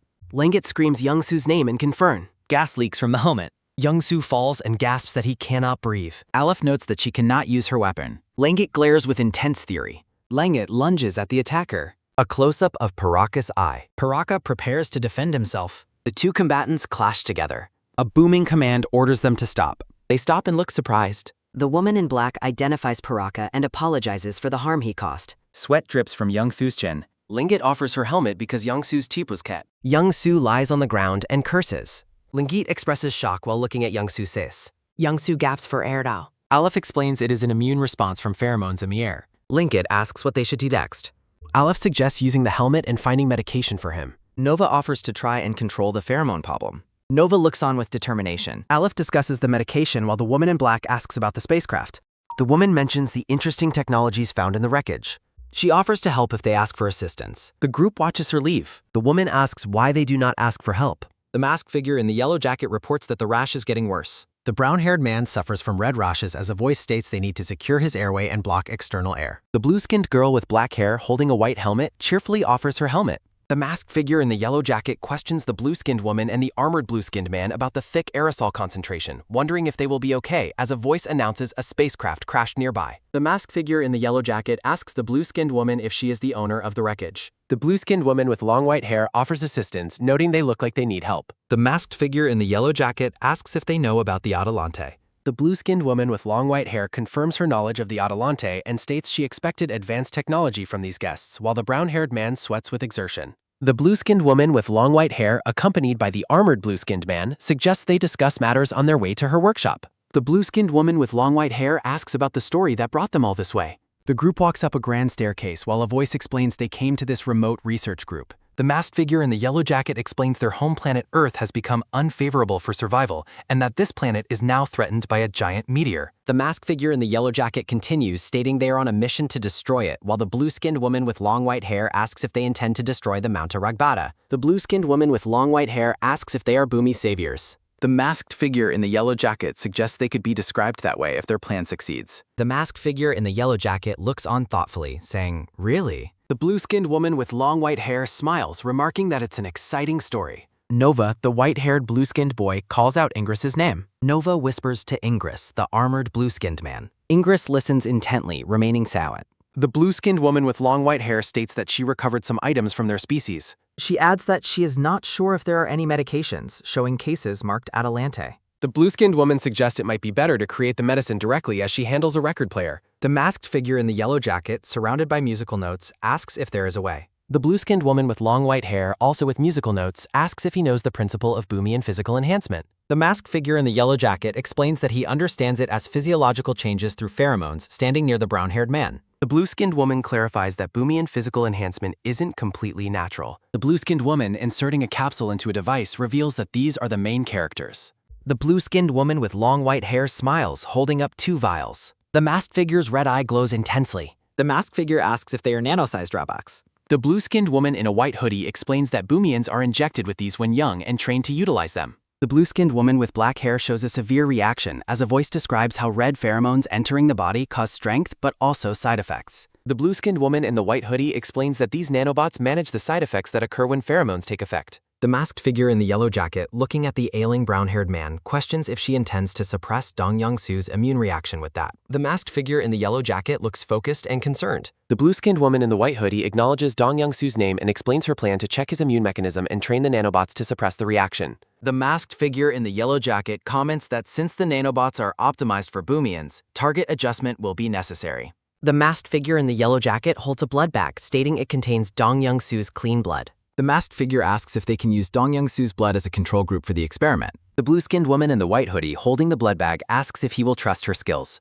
A microscopic view shows a round cell next to a textured, irregular cell. The blue-skinned woman in a white hazmat suit peers into a microscope. The blue-skinned woman in the white hazmat suit and the masked figure in the yellow jacket observe silently by the microscope. The blue-skinned woman with a bun asks about their affiliation. The blue-skinned man in the white suit questions if he was a priest, while the blue-skinned woman in the white hazmat suit confirms she was trying to become one. The blue-skinned woman in the white hazmat suit expresses mild irritation, asking why they are still inquiring about affiliations in this world. The blue-skinned man in the white suit notes that her knowledge is exclusive to priests and states he would know her if she truly were one. The blue-skinned man in the white suit looks thoughtful. The blue-skinned woman in the white hazmat suit introduces herself as Panora, stating she was trying to become a priest, while the blue-skinned man in the white suit asks if noble families occupy those high positions. Panora, in her white hazmat suit, reveals her past identity, stating she was Talana and was part of the Northeast Council. The blue-skinned girl with black hair looks shocked, repeating, "Talana?"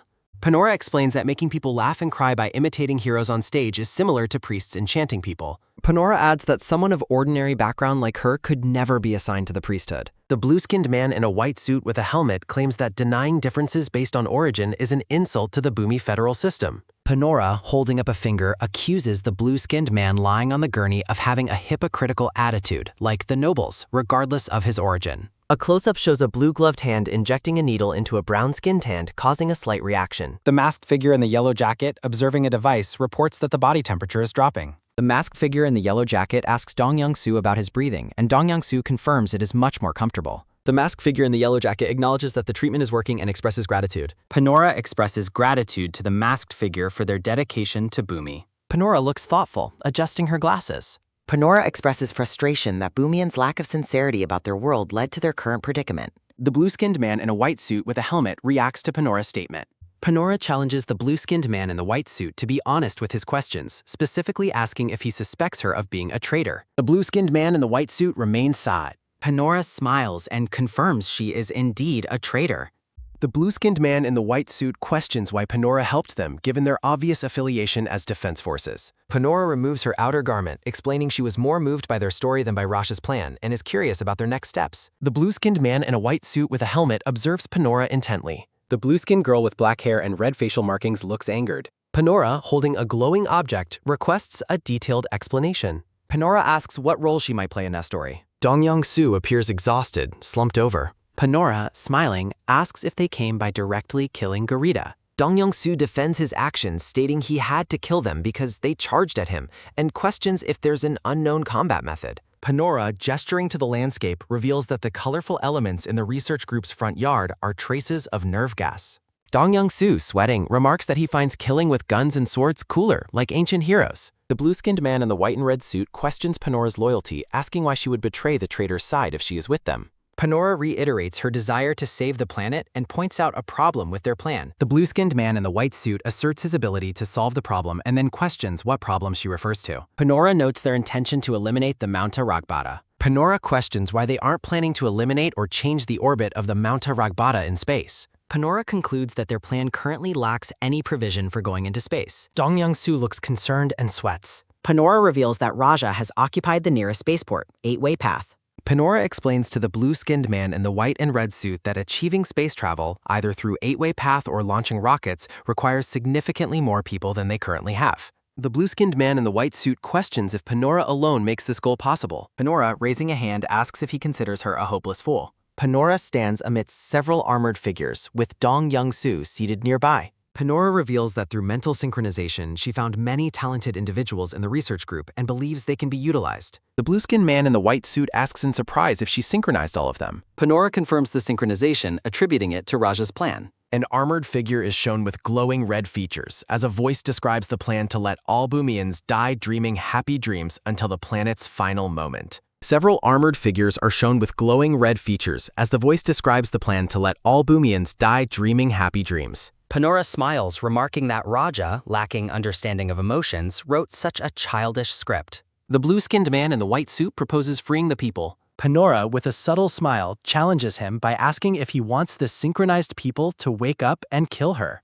The blue-skinned man in the white suit insists on freeing the research group members and leaving, suggesting he will continue the mission with them and asks if saving the planet is not beneficial for her too. Panora looks serious, questioning if he expects her to save the planet and live beautifully while he trembles in a corner. Panora asks Ingress who would be more effective at saving the world between the two of them. Panora lets out a mocking laugh as her controlled soldiers loom in the background. Young-soo remains silent, his brow furrowed with deep internal conflict. He weighs Ingress's rigid morality against the undeniable strategic advantages of Panora's ruthless plan. Young-soo considers if surrendering to Panora's terms is the only way to gain a viable army. He curses his hesitation, realizing that staying neutral will only lead to a total loss for everyone. A sudden, visceral cry erupts from Young-soo as his inner turmoil reaches a breaking point.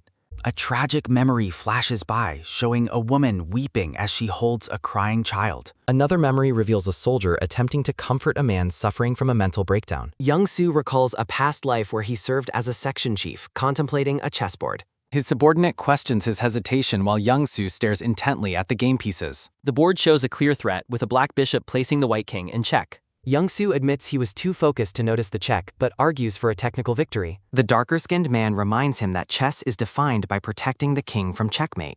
He explains that in their world, the king is the only one who survives the guerre. He bluntly states that the pawns are the only ones destined to die in the conflict. Back in the present, Young-soo rejects the idea of treating soldiers as disposable, easily used tools. Young-soo confronts Panora, acknowledging their desperate need for more personnel to complete the mission. He questions if she intends to maintain her brainwashing methods once they encounter more of their kin. Panora admires his conviction and his beautiful dream, but recognizes that his mind is already made up. She shifts her tone, suggesting that killing their targets would be simpler than converting them. Young-soo decides that his only option is to take out Panora, the enemy commander. Nova reacts with shock as Young-soo suddenly launches himself into a desperate attack. Young-soo lunges forward with incredible speed, his movements blurring as he closes the gap. He charges directly at Panora, aiming to end the confrontation with a single strike. Panora remains eerily calm, raising a single finger to signal her counter-strategy. A Paluma soldier intercedes, intercepting Young-soo's strike and forcing him back. Young-soo commands his allies to flee while he and Aleph handle the incoming plat. He urges Languit to escape as the facility becomes a chaotic battlefield. Young-soo readies a hidden blade, preparing to fight through the waves of controlled soldiers. He clashes with a masked Paluma warrior, his movements fueled by desperation. Panora mocks his surprise, promising the Earthling that she has no intention of killing him. She gazes at him with a twisted smile, labeling him the protagonist of her world's final story. Young-soo barks orders for Aleph to prioritize protecting the others during the retreat.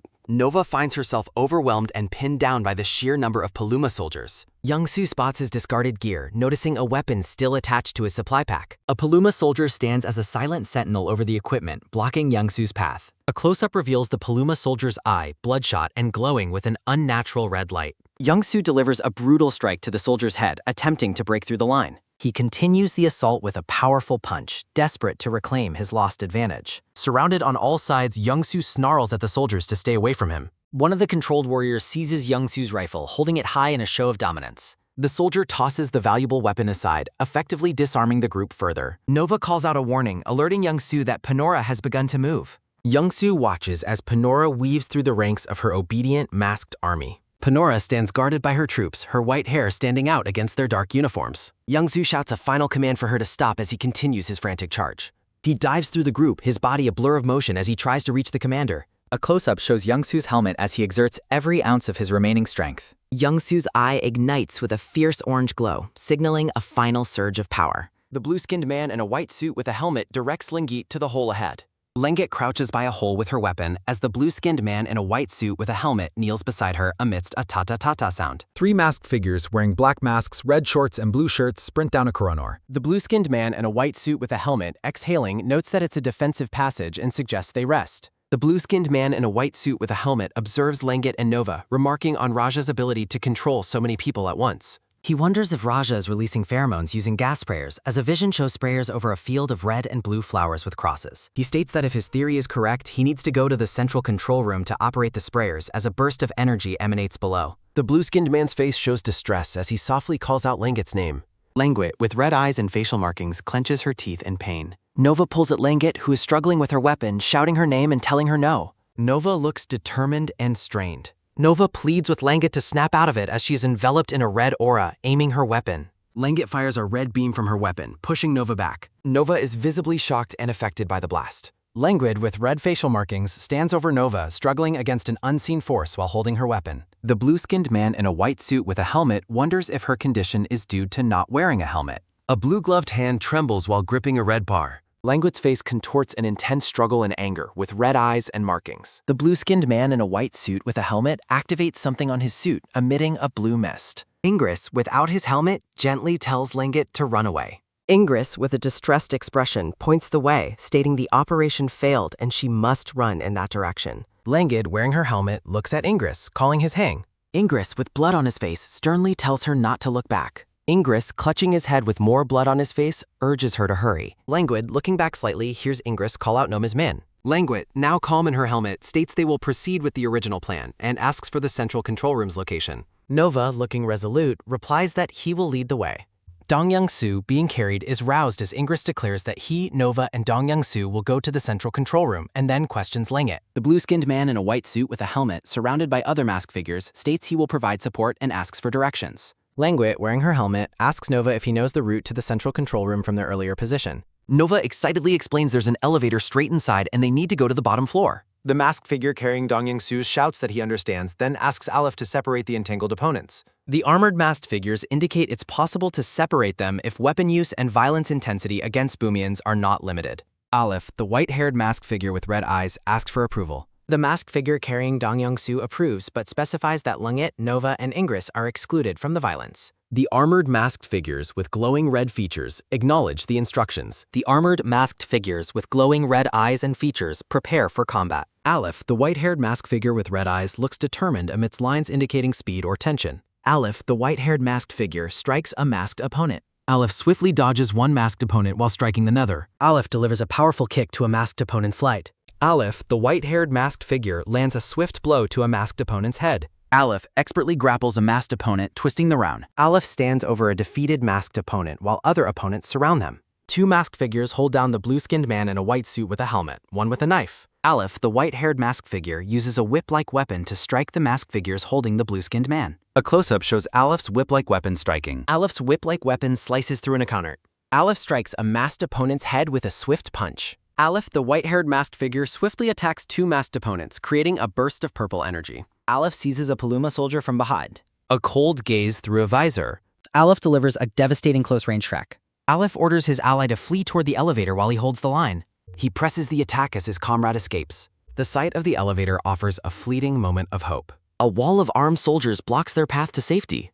Aleph realizes the sheer scale of the ambush. Nova and Languid discover a grotesque biological machine leaking toxic fluids. Languid identifies the device as a massive Garita pheromone processor. He warns Nova about the pheromone dispersal and tells her to take cover. Nova positions herself to take a decisive shot. She targets the core of the biological organ. Panora questions if destroying the device will truly end the conflict. She warns of the chaos that would follow a loss of her command signal. Panora towers over the area within a massive chitinous Garita creature. She claims her actions are motivated by a desire to save lives. A Paluma warrior discovers Nova's hidden sniping position. The soldier lunges as Nova struggles to defend herself. A desperate struggle for control of the heavy rifle ensues. Two sets of eyes meet in a moment of lethal intensity. The soldier grips the barrel to redirect the weapon. Nova fires a point-blank blast that lights up the corridor. The impact throws her across the metallicular. A heavy sword swings down toward Nova's position. She uses her weapon to block the crushing blow. Panora looms over the scene, expressing a reluctance to kill her kin.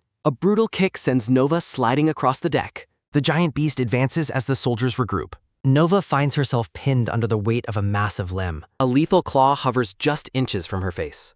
Panora questions why the younger generation should pay for the past. She stands atop her biological mount, the victor of the skirmish. Panora directs her disdain toward the greed of the elder generation.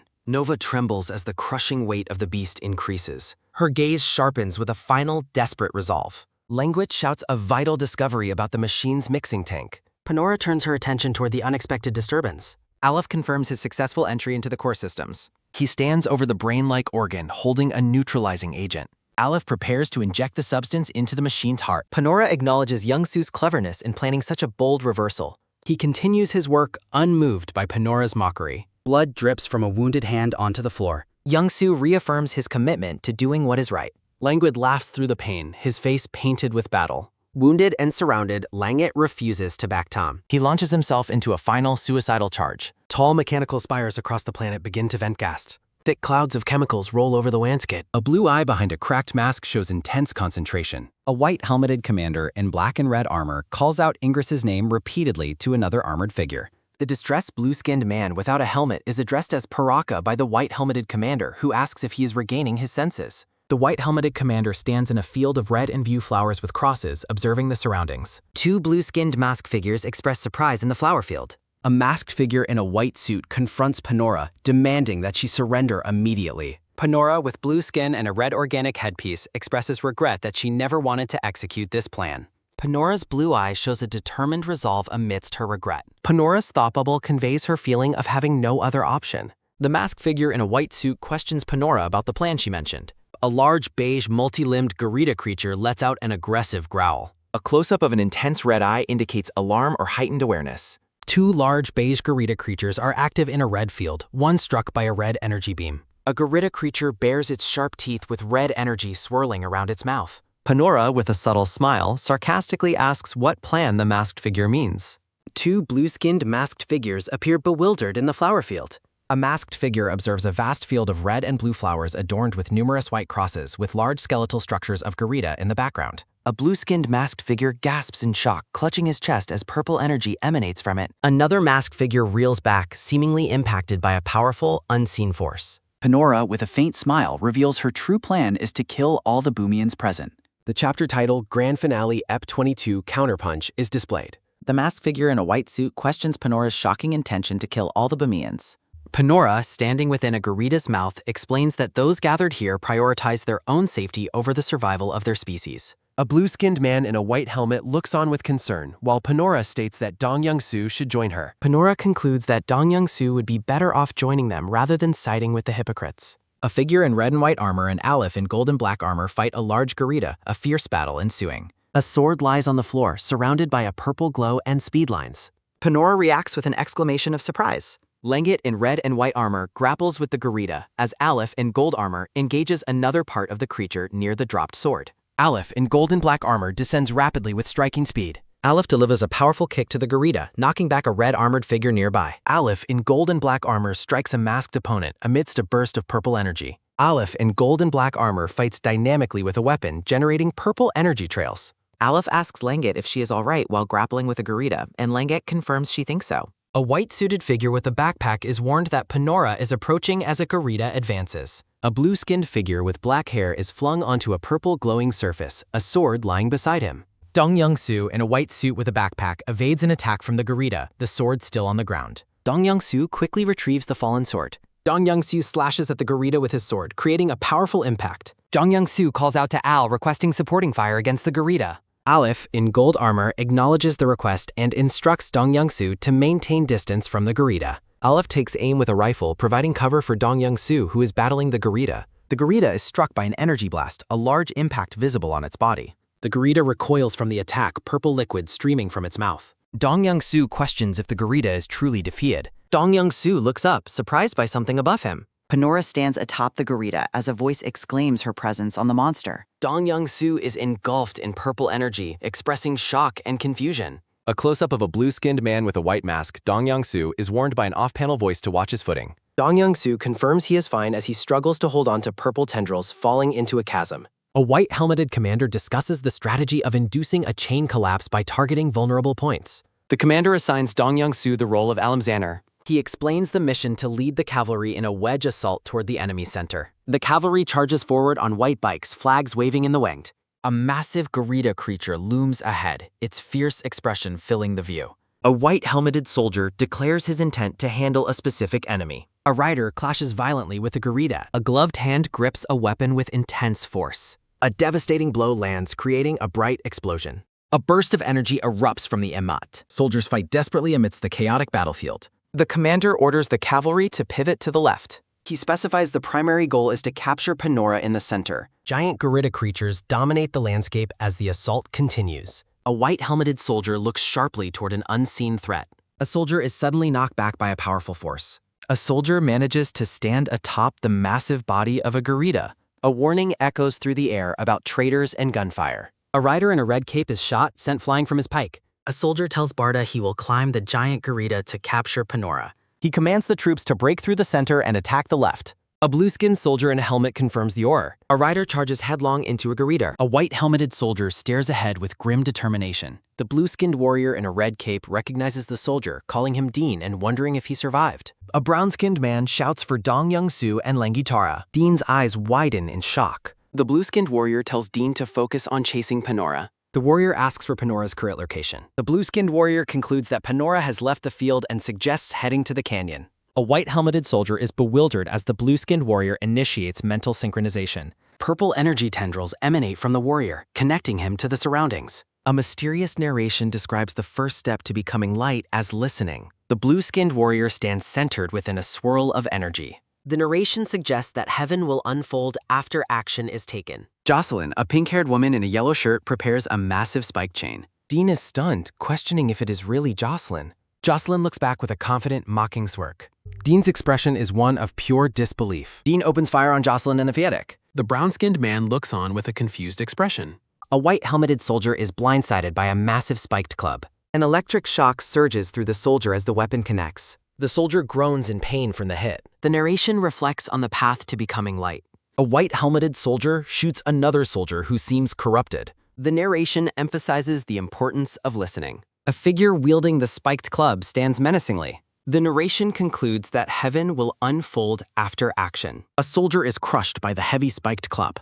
The white-haired woman in a suit notes her natural resemblance to Langit while a voice asks for an explanation. A blue-skinned woman with my hair. A secret is kept hidden from her. Ingress is told that the exterior work is finished and everything appears to be in order. Ingress explains that the subjects are currently downloading the newly created programs. Young-soo brings food and asks if there are any adverse reactions to bully food. Ingress credits nanobots for his improved condition while Young-soo expresses his relief. Young-soo observes that the treatment has made Ingress responsive to mental synchronization. A question is posed regarding the specific conditions required for mental synchronization to work. Young-soo reflects quietly over his drink. Ingress explains that pheromones neutralize the mind and electrical signals dictate specific actions. Aggression increases whenever the skin of a Boomian turns a deep red. An illustration shows how synchronized Boomians will attack enemies upon receiving an electrical command. Young-soo realizes that seeing visions of friends was a command to target intimate memories. Ingress confirms that escaping sophisticated mental control on one's own is nearly impossible. Young-soo worries about combat hallucinations, but Ingress warns him never to remove his helmet. A method of giving strong external sensations is mentioned to break through mental illusions.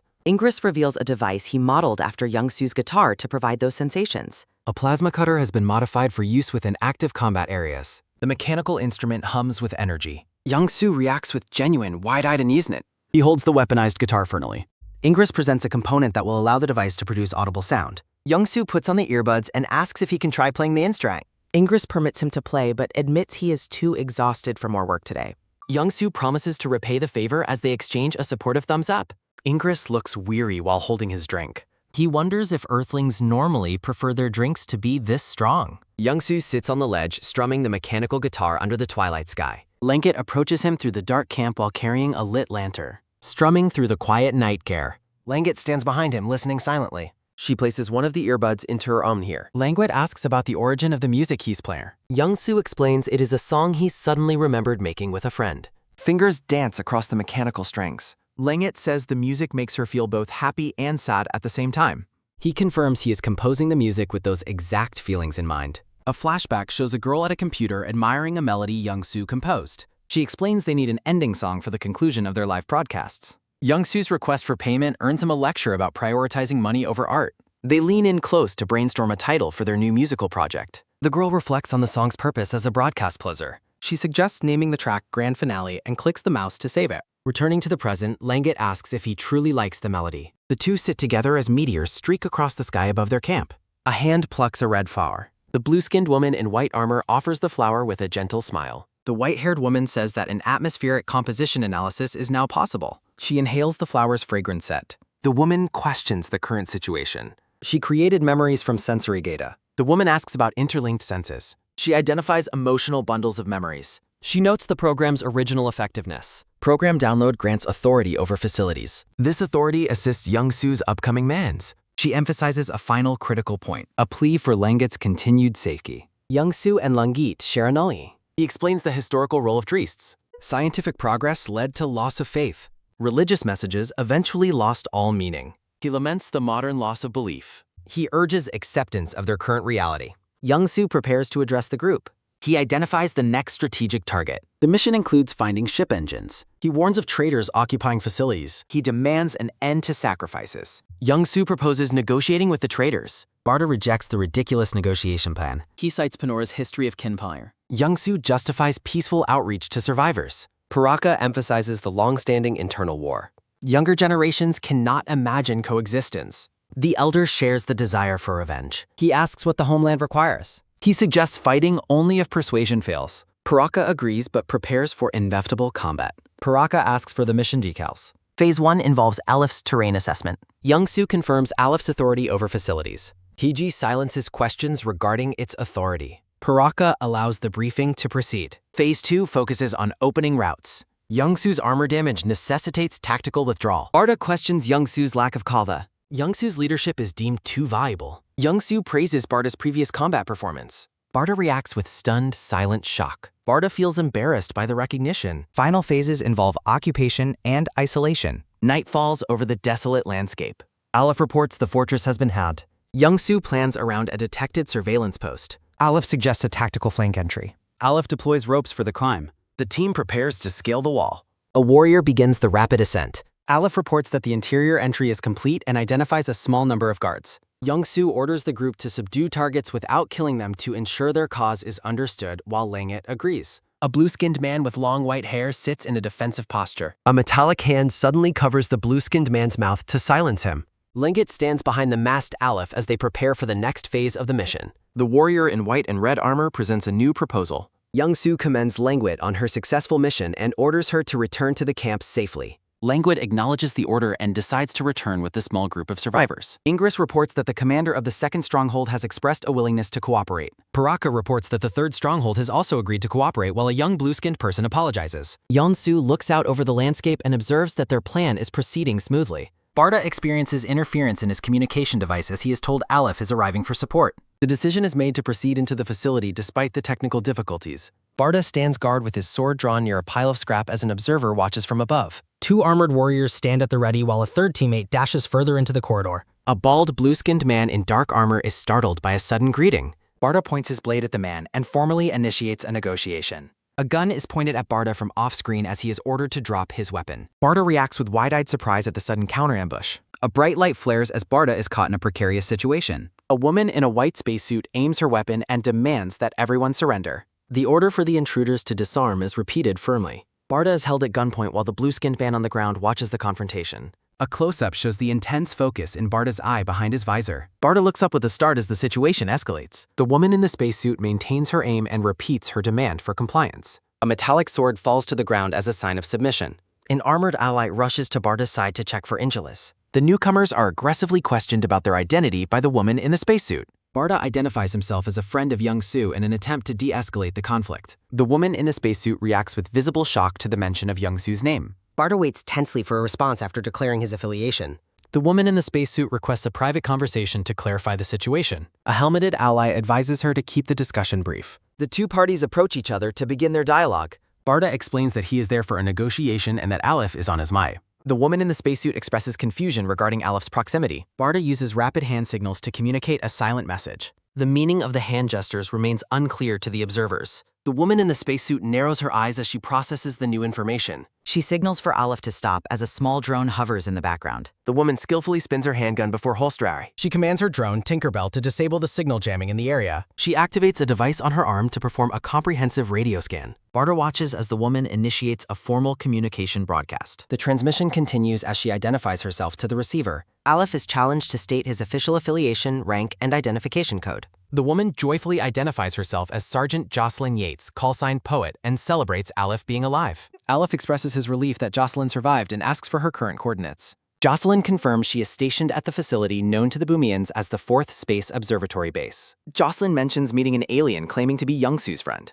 Aleph confirms it is Barda, a comrade sent for negotiations. Jocelyn asks if the section chief is alive and gave an order. She agrees to assist if it is Youngsu's command. Jocelyn demands to speak with the commander of the traitors. The traitor leader demands to know their true purpose. He questions how they knew about the approaching fleet. Barda demands the release of prisoners and an alliance. The traitors find his bold demands highly amusing. Boisterous laughter erupts throughout the traitor base. The leader reminds Barda that he is currently captured. He orders his men to bring out Palra. Barda prepares to use force to talk sense. A massive chained foot stomps near Barda. The leader challenges Barda to a duel. He promises a talk if Barda defeats the prisoner. Barda is forcefully stripped of his protective armor. The leader insists on a fair, unarmored fight. He declares the only rule is a fight to the death. The female prisoner, Kalra, breathes heavily in anticipation. Jocelyn reports the force duel to Av. The brutal combat between Barta and Kalra begins. Kalra skillfully dodges Barda's initial offensive strike. She counters with a rapid, high-impact kick. Barda takes a heavy punch to his face. He is sent reeling back by the prisoner's strength. Kalra remains focused in her aggressive combat stance. She lunges forward to press her tactical advantage. Barda struggles to anticipate her relentless left-hand strikes. Kalra parries his defense to land another blow. A powerful strike impacts with explosive red force. Barda grunts in pain as you've hit. Kaldra delivers a swift blow to Barda's abdomen. She continues her assault with a direct punch. Barda questions why she is hesitating mid-fight. Kalra urges him to win and save her sister. Barda prepares to deliver a finishing strike. He slams the female prisoner into the ground. The traitorous observers react with stunned, silent disbelief. Barda demands his meeting with the traitorous commander. A sword is thrown into the ground before him. The leader looks on with a cold expression. He warns that the only outcome is victory or death. Barda trembles as he reaches for the weapon. Jocelyn watches the escalating tension with a neutral expression. Kalra lies defeated while Barda's resolve visibly wavers. Jocelyn asks Aleph if Barda's death would complicate matters. She intervenes and proposes a peaceful, non-lethal solution. The leader warns the Earthling not to interfere. He refuses to grant any special diplomatic treatment. Armed traitors in gray masks aim their rifles from behind a barricade. Jocelyn Yates asks about the rules of engagement, and Aleph dictates that negotiation is the priority, followed by unrestricted force if it fails. Jocelyn acknowledges the orders as her support drones hover overhead. The specialist prepares to deploy her plasma weaponry. A drone hums with energy as it is deployed into the fray. A masked traitor reacts in confusion as his weapon is disabled by the drone. Jocelyn Yates declares that negotiations have failed and formally enters her combat sequence. Jocelyn initiates a plasma deployment to control the battlefield. A mechanical gauntlet reaches out toward the glowing energy of a drone. Jocelyn maneuvers through the air with practiced views. The masked soldiers watch in shock as the specialist moves overhead. Jocelyn switches her suit systems into an offensive attack mode. She repeats her combat status and identity to the hostiles. Jocelyn commands the traitor to lead her to the commander, warning that resistance is pointless. A blue-skinned man in light armor claims he has no knowledge of the commander's location. A cryptic broadcast echoes through the facility as Jocelyn looks toward her drones. Jocelyn is startled by a group emerging from the Darpatus. Masked figures in white uniforms exhale a strange red gas into the air. A red-skinned woman with short black hair offers to guide them to the commander while a blue-skinned ally looks on. The red-skinned woman gives a firm command for the team to follow her. She leads the charge as the group of survivors rushes toward a set of scares. Jocelyn reports that brainwashed Boomians are attacking and contamination is detected, and Aleph orders the commander's capture. Jocelyn expresses confusion regarding whether she should use lethal force on the brainwashed targets.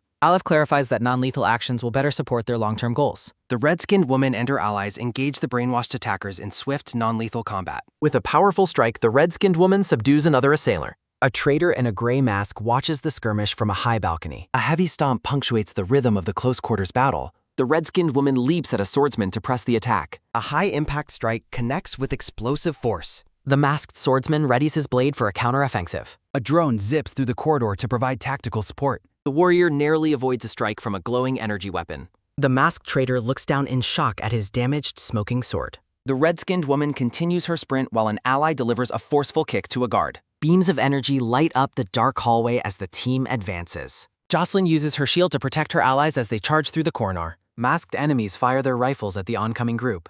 The team moves in a blur of speed toward their target. Jocelyn asks for directions mid-run and her ally shouts for them to turn right. A sharp sound echoes as the group maneuvers through the base. A masked traitor peeks around a corner with his rifle ready. Jocelyn slams into the guard with her heavy shield, knocking him aside. The force of the impact sends the traitor reeling as the group rushes past. Jocelyn asks Garita about the massive object appearing in front of them. They arrive at a colossal, organic brain-like structure, and Jocelyn exclaims at its sheer size. Jocelyn demands a dialogue with the bald, blue-skinned commander standing atop the structure. She and her ally urge him to do the right thing and free the Boomians, promising him safety. The commander aggressively rejects the offer and asks if any defense forces actually survived. A massive, clawed hand suddenly descends from above, threatening the entire group. The red-skinned woman with short purple hair and red eyes stands among other figures, demanding to be released. The red-skinned woman is grabbed from behind by a blue-skinned man in gray armor while other masked figures surround them. The blue-skinned man in gray armor wields a weapon as another masked figure attacks the red-skinned woman, who is then told by an off-panel voice to give up the weapon. The red-skinned woman with short purple hair and red eyes swiftly throws a punch. Her punch impacts the face of the blue-skinned man in gray armor. The red-skinned woman fiercely punches the blue-skinned man in gray armor multiple times. The red-skinned woman's intense red eye shows determination. The red-skinned woman stands over the blue-skinned man, angrily calling him a slave bastard. She grapples with and strikes the blue-skinned man in gray armor. The red-skinned woman lifts the blue-skinned man in gray armor. She delivers a powerful kick to the blue-skinned man's face. The blue-skinned man is knocked out of view. The red-skinned woman with short purple hair and red eyes crouches to retrieve a sword. A masked figure in a white suit carrying a person expresses shock, and the person asks why they are merely observing. The blonde-haired woman in a white helmet declares the prisoners are a risk. She considers that if the prisoners die, it could be attributed to a mad outburst, as the red-skinned woman with a sword confronts a gray-armored figure. The blonde-haired woman in a white helmet looks on with concern alongside the dark-haired man in a white helmet. The dark-haired man in a white helmet urges urgency. The blonde-haired woman in a white helmet resolves to take action. The red-skinned woman with a sword attacks a gray-armored figure with speed. She swings the sword, striking a masked figure in a white suit. The blonde-haired woman in a white helmet, whose helmet is sparking, tells someone to calm down. The blonde-haired woman in a white helmet asks the red-skinned woman with purple hair who she is. The dark-haired man in a white helmet questions the red-skinned woman's actions. The red-skinned woman, Kalra, identifies herself. Kalra states her intention to be sent to Raja at 8-Way Path to deceive him. The dark-haired man in a white helmet questions her motive for such an action. Kalra angrily reveals her sister is at 8-Way Path. Kalra, holding her sword, asserts her goal is to kill Raja and save her sister. The dark-haired man in a white helmet states he will devise a plan and instructs Kalra to lower her weapon.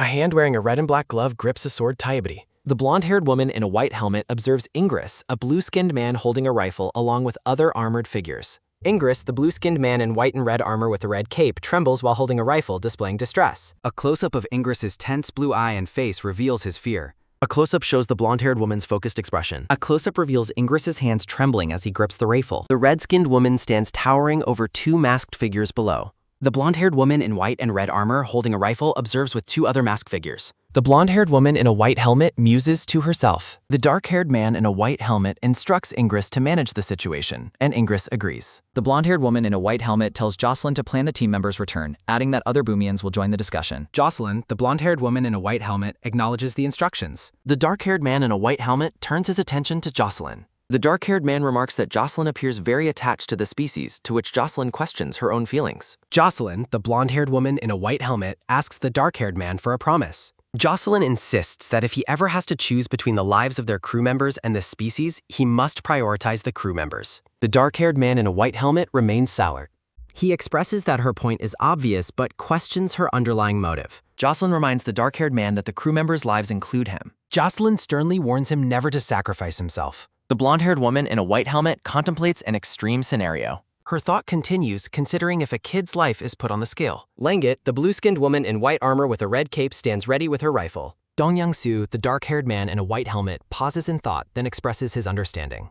Dong Young-soo reassures Jocelyn that her concern regarding the kid's life will not come to pass. A voice calls out Young-soo to a man in a military uniform walking along a street during a flashback. A dark-haired woman holding a guitar case tells Young-soo to take it.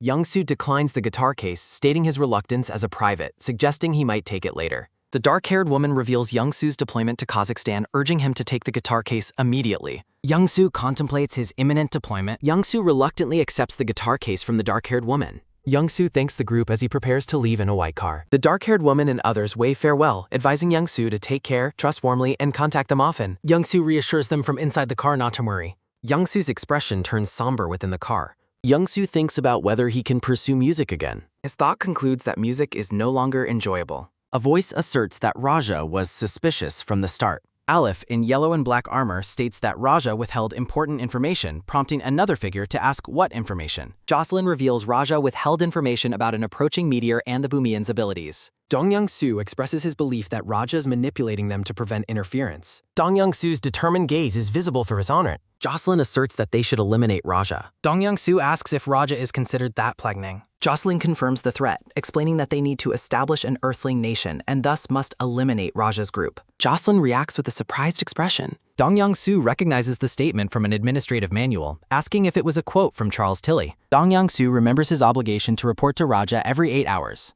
Dong Young-soo resolves to try communicating with Raja's side first, noting that 2 hours have already passed since his last report. Dong Young-soo announces that the commander meeting is starting and requests Dong Young-soo's attendance. Dong Young-soo informs Jocelyn he will attend a meeting. Dong Young-soo instructs Jocelyn to give Raja a false report and communicate with Dean, and she acknowledges the instructions. Jocelyn states she is in the communication channel and can be called if needed.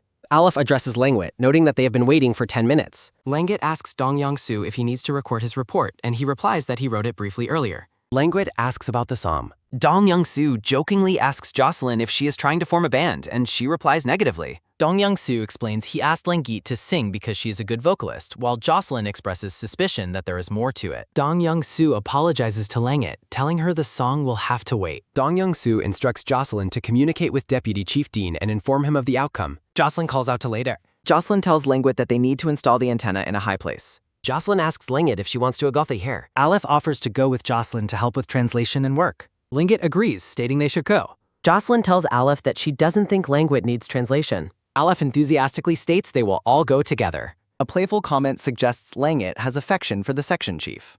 Jocelyn, climbing the antenna, asks if Langit and the section chief are in a special relationship, and Langit questions the term. Jocelyn clarifies if special relationship refers to a Boomian and Earthling pairing, mentioning Langit and section chief Dong Young-soo. Langit, a blue-skinned woman with black hair and a bun, looking shocked, asks Jocelyn if she and the section chief slept together. Jocelyn, the blonde-haired woman in a white helmet, laughs heartily. Linguit, with a confused expression, states that she doesn't understand what Jocelyn means. Jocelyn, in her white helmet and gray-yellow suit, smiles brightly, exclaiming that she understood. Jocelyn, with a knowing smirk, then suggests that Langit thinks of the section chief specially, describing it as different from other people. Langit, looking surprised, asks why that is, wondering if it's wrong. Jocelyn, seen from behind with her white helmet, tells Langit not to do dangerous things in the future. Jocelyn continues speaking to Langwit, stating it is obvious that they both worry about each other. Jocelyn, seen through her helmet's visor with a serious expression, instructs someone not to participate in combat from now on. Langit, looking determined and angry, refuses, declaring she will follow Dong Young-soo as well. Jocelyn, seen from behind, informs Langwit that she already told the section chief. Langit's face shows a surprised and slightly worried expression. A red screen displays no signal with distorted lines, indicating a communication breakdown. Jocelyn, looking concerned, wonders if communication is lost and if Raja is jamming the signal. Jocelyn ponders whether Raja is deliberately trying to isolate Ben. Langit stands on a dark road looking at a communication antenna, while Jocelyn further down the road is focused on a device. Dong Young-soo, a dark-haired man in a white helmet and yellow shirt, asks the gray masked figures surrounding a seated blue-skinned man in a red cape if Kalra's statements were true. Aleph, the gray-masked figure, confirms that Kalra's emotions and statements are truthful and that he genuinely intends to eliminate Raja. Aleph states that securing the 8-way path is the top priority and that Kalra can serve as a guide. Then Ingris, the blue-skinned man in a red cape, asks if rockets are prepared at 8-way path. Aleph informs Ingris that their comrade reported the engine is in orbit, so plans were changed to use Arbera Palaberma. Dong Young-soo, the dark-haired man in a white helmet and yellow shirt, asks for an explanation. Aleph explains that a rail surrounds their planet's equatorial sky, identifying a towering space structure, and clarifies that Arbera Palaberma is the station above Palaberma, which has 8 space elevators. Aleph further explains that they can talk with the elevator if they take a plan. Ingris, the blue-skinned man in a red cape, asks how they can get from the elevator to the engine. Aleph reveals that there are many active attack satellites above 8-way path, which they can control to approach the engine. Dong Young-soo, the dark-haired man in a white helmet and yellow shirt, realizes that he is referring to the satellites that attacked the Atalante. Ingress, the blue-skinned man in a red cape, asks how they will form the team to meet their comrades. Dong Young-soo, the dark-haired man in a white helmet and yellow shirt, lists Jocelyn, Aleph, Kalra, and a priest knowledgeable about the local terrain as team members. A light blue-skinned man with white hair, wearing dark clothing and holding a gray conical object, volunteers to join them. Aleph explains that the rest of the team can secure nearby airports by following Ingress, and that Langit will follow Ingress. Dong Young-soo, the dark-haired man in a white helmet and yellow shirt, expresses concern for Langit, stating that she doesn't seem to have recovered from the mental shock yet, as Langit, the blue-skinned woman with black hair, is shown crying behind him. Aleph insists that Langit is a strong child and cannot be completely excluded from this historic moment. Ingress, the blue-skinned man in a red cape, decides to assign Langit to the reserve. Aleph agrees to the plan for now. Aleph advises everyone to rest well for the next operation as Dong Young-soo and Ingress listen intently. A blue-skinned woman with short black hair and blue eyes, wearing dark clothing, shouts that the Lord is dead. Dong Young-soo, the dark-haired man in a white helmet, and Jocelyn, the blonde-haired woman in a white helmet, look on with serious expressions. A thought bubble reveals the event happened 500 years ago. A large, multi-eyed, tentacled creature with small white beings around it lies amidst red leaves, appearing dead or dormant. The blue-skinned woman with short black hair and blue eyes shouts again that God is dead. A thought bubble reiterates that this occurred 500 years ago. The large, multi-eyed, tentacled creature with small white beings around it is shown again, lying amidst red leaves. The blue-skinned woman with short black hair and blue eyes looks distraught.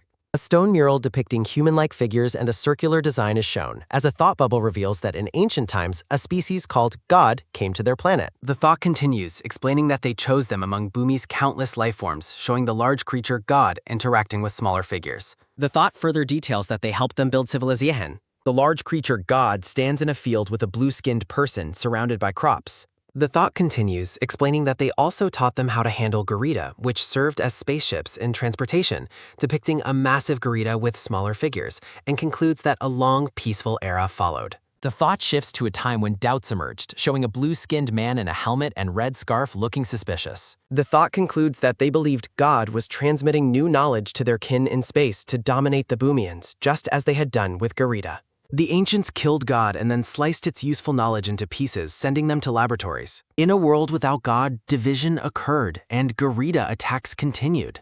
Raja then revealed God to them, showing a hooded figure displaying a multi-eyed creature. Countless Bumians submitted to Raja because he represented their only hope at the brink of extinction. The blue-skinned woman with short black hair reflects on a past misjudgment. Dong Young-soo asks if the creature in question is God. The blue-skinned woman with short black hair clarifies that it is merely a piece of God. The blue-skinned woman with short black hair explains that God is a parasitic fungal lifeform, with a displayed creature being a small part separated from its main body. The blue-skinned woman with short black hair warns against carelessly touching the creature to avoid spreading spores. Dong Young-soo and the blue-skinned woman with black hair observe a beige, multi-eyed creature lying on the ground. The blue-skinned woman with black hair explains that inhaling the spores can lead to mind control and that inventions like nanobots and mental synchronization originate from pieces of God. An unseen speaker informs Jocelyn that inhaling spores can lead to mind control, as Jocelyn and Aleph listen with concern. Aleph, Jocelyn, and Dong Young-soo's group walk through a path filled with red mist. Aleph reassures the group but warns that an immune reaction to the spores could cause suffocation. Jocelyn looks at Dong Young-soo with concern, holding her rifle. Jocelyn asks Dong Young-soo if he is unwell. Dong Young-soo reveals he has been injected with Bumian nanobots and instructs that if he confuses allies for enemies and attacks, they must kill him and tell Dean to carry out their plan. Jocelyn expresses understanding, connecting the guitar's presence to its potential use in combating mind control. Aleph confirms the purpose of the guitar, comparing it to providing hobby items when waking from hibernation. Dong Young-soo explains that strong external stimuli can break mental synchronization. As the group walks past small white tentacled creatures, Dong Young-soo admits he isn't sure if he can handle the situation properly. Dong Young-soo addresses Kalra, the blue-skinned woman in a white mask, who responds with a question mark. Dong Young-soo explicitly instructs Kalra to kill him if he gets mind controlled. Kalra acknowledges the instruction but expresses doubt about a subordinate's capability. An unseen speaker states that only Earthlings decide the life and death of crew members, as Aleph and Kalra listen. Aleph advises following Dong Young-soo's instructions, warning that real priests trained at the central temple are ahead. Aleph further warns that the priest can instantly brainwash and manipulate behavior, urging them to prepare for the worst. Kalra asks if there is a way to identify real priests besides their white hair. Kalra winces in discomfort while stating that the priests have markings on their bodies. The group continues to walk along a path with red mist on one side and rocks on the other. Kalra, affected by the red mist, explains that the pheromone concentration ahead is too dense and suggests turning back. Jocelyn questions why they can't proceed as the drone scouting showed no major danger, while Aleph speaks in an unknown language. Kalra cries out that pheromones are penetrating her mask's filter. Dong Young-soo agrees with Culver's suggestion to find another route, and Jocelyn confirms her understanding. The white-haired man volunteers to reconnoiter. Kalra shakes in distress amidst the red nest. Jocelyn expresses concern for Dong Young-soo, asking if he is all right. Dong Young-soo downplays his discomfort as a slight feeling, despite blue smoke emanating from his mask. Culver's eye shows her continued distress. Dong Young-soo's eye shows his determined resolve despite the blue smoke around him. Dong Young-soo claims to suddenly feel better. As the group is enveloped in blue mist, a blue-skinned woman in white clothing appears atop a pile of rocks. Kalra reacts with surprise and alarm to the new arrival. The white-haired, blue-skinned woman questions why Kalra and the Earthlings are in this area. The white-haired, blue-skinned woman makes a gesture, speaking in a foreign language as blue energy surrounds her. Kalra addresses the white-haired woman as sister and explains they are on their way to the high priest. Jocelyn asks Kalra what she is doing, bewildered by her address to the white-haired woman. Kalra, with a determined expression, urgently requests passage due to the pressing time. Kalra stands firm before the white-haired woman who is surrounded by blue energy. Kalra explains that they need to rescue their comrade, prompting the white-haired woman to ask if it is not Raja's order. Kalra explains to the white-haired woman that their mission is not Raja's order, but to meet their Earthling comrade. A blue eye reflects the image of Dong Young-soo in his basque. An unseen speaker identifies Dong Young-soo as the one who killed Panora. Dong Young-soo dismisses the death of Panora, stating he does not care. The white-haired, blue-skinned woman instructs them to go to the center of the 8-way path, to Raja. Dong Young-soo agrees, then tells Kalra to guide the way, but the white-haired woman interjects, stating only the Earthlings should go. Kalra expresses concern that the Earthlings do not know the way, but the white-haired woman replies that no guide is needed as slaves will greet them. Dong Young-soo, looking towards a tall structure, acknowledges the instruction. Dong Young-soo instructs Jocelyn and Aleph to move with him to the center, telling them to continue forward. Jocelyn confirms her understanding to an unseen speaker. The white-haired, blue-skinned woman questions why Kalra, whom she addresses as slave, has not left. Kalra realizes that Raja is at the center. Pink energy streaks emanate from a pile of rocks where Jocelyn and Aleph are nearby. Aleph shows a surprised expression. Kalra lies on the ground as Aleph moves past the rocks amidst purple energy. Kalra, struggling, declares she cannot stand. Kalra expresses her deep contempt for traitors. A blue-skinned, multi-eyed creature emits pink smoke. Kalra holds her weapon, standing amidst red smoke. Kalra's eyes shows her continued distress. An unseen speaker states that it does not matter what suffering she endures, while Kalra urgently shouts for everyone to get out quickly. Dong Young-soo calls for Aleph to use a smoke grenade. Aleph deploys a red smoke grenade, announcing danger and contamination zone signals. Kalra, with a menacing expression, questions the honesty of an unseen speaker. A white-haired, blue-skinned, multi-eyed man emerges, labeling Kalra as a suspicious slave. The multi-eyed man floats amidst red energy. The blue-skinned, multi-eyed creature again emits pink smoke. Dong Young-soo's eye is focused and determined amidst red mist. Dong Young-soo reiterates his order for Aleph to fire a smoke grenade. Aleph fires a second smoke grenade, announcing a danger signal and contamination zone signal. Jocelyn asks Dong Young-soo if he is okay, reporting she can see particles, and Dong Young-soo replies that he is still fine. A gray, multi-pronged object emits blue smoke. Kalra tells Dong Young-soo to get behind her, announcing she will try to neutralize the pheromones with calming pheromones using her device. Dong Young-soo asks Jocelyn if enemies are detected on the drone around them. Red sound effects accompany the visual of splintered debris. Jocelyn, running with Aleph and others, reports that enemies are swarming from all directions. Jocelyn reacts with alarm as blue-skinned, multi-eyed creatures fall around her. An unseen speaker calls out Jocelyn's name as creatures continue to fall around her. 3 blue-skinned, multi-eyed creatures in white clothing stand right. Dong Young-soo shouts to open fire and tells Jocelyn to get down.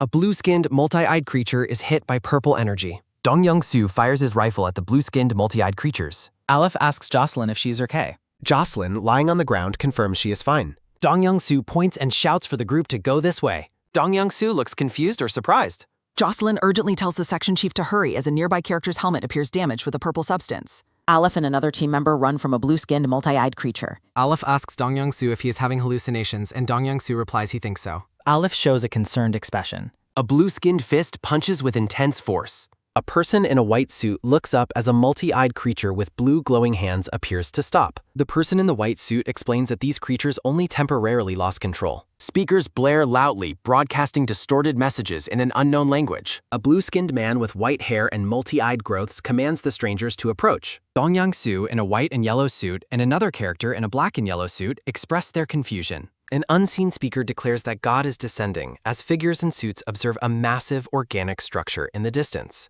A blue-skinned man asserts he will summon God here, while a person in a white suit questions if God can be directed. The blue-skinned man clarifies that God is omnipresent for efficiency. The blue-skinned man explains that Kalima is nearby, making him efficient for the descent as they observe a large structure. Purple liquid splashes as workers in white suits interact with complex machinery. A person in a white suit with a blue face observes the scene from atop a large structure. A person in a white suit tends to a massive segmented machine. A person in a white suit proclaims that it is Raja's turn now as others surround the large machine. A blue-skinned man with spiky black hair instructs others to protect Dong Young-soo from pheromones. Two blue-skinned figures and a person in a white and yellow suit acknowledge the instruction. Figures in white suits walk towards a man in a black cloak standing before large ornate structures. The blue-skinned man with spiky black hair observes the figures in white and the man in the black cloak. The man in the black cloak stands atop a large machine connected by numerous tubes. The blue-skinned man in the black cloak crouches, operating a device that emits blue sparks. Blue electricity crackles intensely around a segmented tube. A large segmented machine emits a cloud of pink smoke. A blue-skinned person in a white hazmat suit watches others rush towards a massive structure with a blue-skinned man at its peak. Multiple large segmented machines emit pink smoke, connected by white tubes. Figures in white suits observe a glowing purple aura. A man in a black cloak climbs a ladder on a massive cloud-like structure. The white-haired blue-skinned woman, Kalra's sister, calls out Koldrma. The white-haired blue-skinned woman instructs the man in the black cloak who is climbing a ladder to prepare the descent ritual. The blue-skinned man with spiky black hair affirms, holding a device as the white-haired blue-skinned woman holds another. The white-haired blue-skinned woman operates a control device that crackles with electricity. The white-haired blue-skinned woman covers part of her blue face with her hand, showing a subtle expression. An intricate ritual circle glows with purple energy and smoke, encompassing a multi-limbed creature at its center. Blue electricity crackles along a large segmented tube. Pink smoke billows